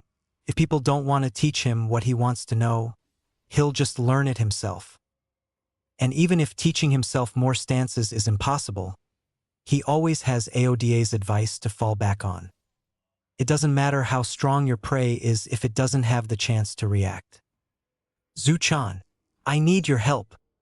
Izuku slowly drops out of his stance and wipes his forehead. "What is it, Token?" "You know Kyumi, right?" Izuku blinks in confusion. The name is kind of familiar, but he can't remember from where. "No." "The grumpy old lady that has camellia plants growing in front of her house." "Oh, her. Yeah, I remember her. Well, I need your help to steal the wisteria trees from her backyard. Rather than responding, Izuku instead chooses to stare blankly at his best friend. Sure, I'll help. But why? Crossing his arms with a frown on his face, Naruto growls out. She was rude Sasuke and insulted Aunt Mikoto. Now fully on board, Izuku nods. Lead the way then. Sitting down, Mikoto gently lays the bouquet of chrysanthemums in front of her. Looking at the gravestone with a sad smile, she speaks softly. Hey Kushina, I hope you're doing well. Sorry that it's been a while, but I brought you your favorite, so I hope you'll forgive me. She lets out a breath and leans back onto her hands, looking at the clouds above her. He is so much like you, Kushina, that at times it's like looking at a ghost. He acts and talks just like you did when we were kids. She lets out a small laugh. Did you know that he and Sasuke broke into the Hogue's office to find out who his parents were? He even decided to prank the Hokage while they were there. Closing her eyes, she lies down. Like this, lying down at night and talking to Kushina, Mikoto can pretend that her sister never died for just a little while. That the two were just lying under the night sky and talking like they used to. You know, sometimes I wonder how you would have reacted to his pranks. Would you have tried to be the adult and scolded him, or would have congratulated him on a prank well done? You always were a mother hen, she says with a smile. But you did also fight hard for your reputation as the viscous prankster of Konoha. You called for me, Hokage-sama? Kakashi may have threatened him in the past, but that was in defense of his brother. Outside of that argument, he does still hold a lot of respect for his leader. Sarutobi-sama looks up from the pile of paperwork on his desk with a sigh. Yes, I have a new mission for you, Kakashi. Shifting through the papers and scrolls littering his desk, he finds the correct one and hands it to Kakashi. One of our allies sent word for aid. This is an S-rank search and rescue mission. Escort any surviving allies back to Konoha. Your secondary mission will be to eliminate any hostile you come across. Kakashi doesn't move from his position, standing at attention with his hands behind his back. Is this a solo mission, Hokage-sama, or will I have a squad assigned? Yugao Yuzuki and 2 of our younger ninja will accompany you. You and Yugao are to keep an eye on them. They are currently being considered for the ANBU division. Kakashi hides a wince. S-rank missions are hard enough to do without having to babysit someone who's never done an S-rank before. Understood, Hokage-sama. Who will we be assessing? Uchiha Shursui and his younger cousin, Uchiha Itachi. Bachan. Something's wrong, Tabeo. Sighing, Tsunade quickly makes her way to the bathroom. Hopefully it's nothing serious and just more teenage drama. What is it, Naruto? She asks as she rounds the corner. Shifting his attention from the mirror to her, Naruto levels her with a panicked look. My hair's red. Why is it red? Am I sick? Am I going to die? I haven't become Hokage yet. I can't die, Tabeo. And while he does indeed have red hair, she was more focused on Uzumaki sealing chains coming out of his back. Giving him as comforting of a smile as she can manage, she starts speaking softly. Naruto, I want you to calm down. Okay? Calm down, that's it. Deep breaths.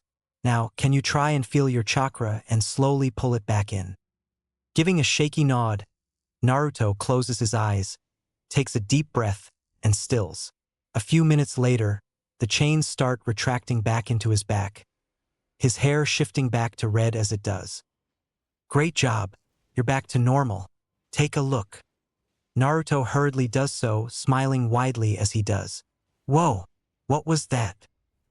That, Tsunade starts with a fond smile, is one of the Uzumaki bloodlines, a bloodline your mother also had. Standing on a tree branch, Kakashi looks over Takigakure, the village hidden in the waterfall. A village that's in ruin, with rubble and embers all that's left of the village. He hears his little kohai Yugao Yuzuki, the censor of the squad, speaks up. Captain, there's 2 hostiles to the north with a significant chakra reserve. Likely S-rank. Can you sense any survivors? Yes. Good. The three of you locate and evacuate survivors. I'll occupy the hostels. If I'm still fighting by the time you're done, Itachi and Shursui will stay back and act as a guard, while Yugao provides me with backup. Understood. Hearing 3 yes sirs, he nods. Move out. Trusting his subordinates to do their job, Kakashi quickly dashes over to where Yugao said the hostels were. As soon as he gets there, he starts cataloging everything he sees about the enemy. 2 male ninja with slashed Kirigakure headbands, dressed in black cloaks with red clouds. A uniform most likely, but not one he knows of. While he doesn't recognize the ninja or their uniform, he does recognize the sword one of them carries. The Kiba. It doesn't take him long to identify the ninja once he recognizes the sword. Biwa Juzo, ex-member of the 7 Swordsmen of the Mist. S-rank missing Nin. Low threat. Kurisuke Raiga, the Thunder of the Hidden Mist. Also an ex-member of the 7 Swordsmen of the Mist. S-rank missing Nin. High threat. He shuns out of the way of half a dozen kunai thrown at him by Biwa. Hatake Kakashi, the Lightning Killer. Oh, you'll definitely put up a better fight than the trash here. Biwa Juzo, the swordsman without his sword. Unfortunately, I can't say the same about you. Before Biwa has a chance to retort, Kakashi moves. And by the time anyone can process what happened, Kakashi was pulling out a fading Raikiri. He's glad that he's still able to use his Raikiri even without the Sharingan. Guess all those years of practice using the jutsu helped for something. Pulling out a kunai, he falls to the ground, narrowly dodging the Kiba. Kakashi uses a substitution on a nearby piece of rubble, having a go at stabbing Raiga in the leg before using the jutsu. Cheap tricks like that won't work on me, Hatake. Raiga taunts. Why don't we have a fun little competition? See who has better command over lighting. Raiga puts his swords in front of him, letting them crackle with electricity. Sighing, Kakashi shifts into his own stance. Unfortunately, that is a competition you will lose. Right, Shurden. Hatake Kakashi, reporting in with a successful mission, Hokage-sama. Nodding, Hiruzen takes the pipe out of his mouth. Excellent. Report. Takigakure was in ruins, with a majority of its inhabitants dead by the time we got there. There were 2 hostels, S-rank missing Nin from Kiri. I was able to eliminate the threat while my team evacuated the few survivors. I was able to retrieve one of the missed legendary swords, the Kiba. Hiruzen nods, thinking over the information. Having the Kiba on Konoha's side would be a boon. Normally, Kiri might try and threaten them to get the sword, but he doubts that they'll be doing so anytime soon considering they're in the middle of a civil war. The only issue is who to use the sword. Shaking his head, he decides to just go with the easiest option and let the lightning using Son of the White Fang keep the swords. Kayumi walked towards her home after a long day of working at her shop. Not only did she have to deal with the demon brat, but she also had to deal with that bloody clan of traitors. In her sulking, Kayumi didn't notice the blonde-haired kid on the roof a few buildings away, nor did she notice the seal above her door. So it was much to her surprise when the moment she stepped through the door, she heard a loud and obnoxious quack. And much to her frustration, she couldn't figure out where it was coming from, how long it would be there, or why it eventually stopped an hour later. Stifling his giggles, Naruto makes a hand sign, activating the self-destruct part of the seal. It slowly disappears from its place above the door, releasing orange smoke as it does.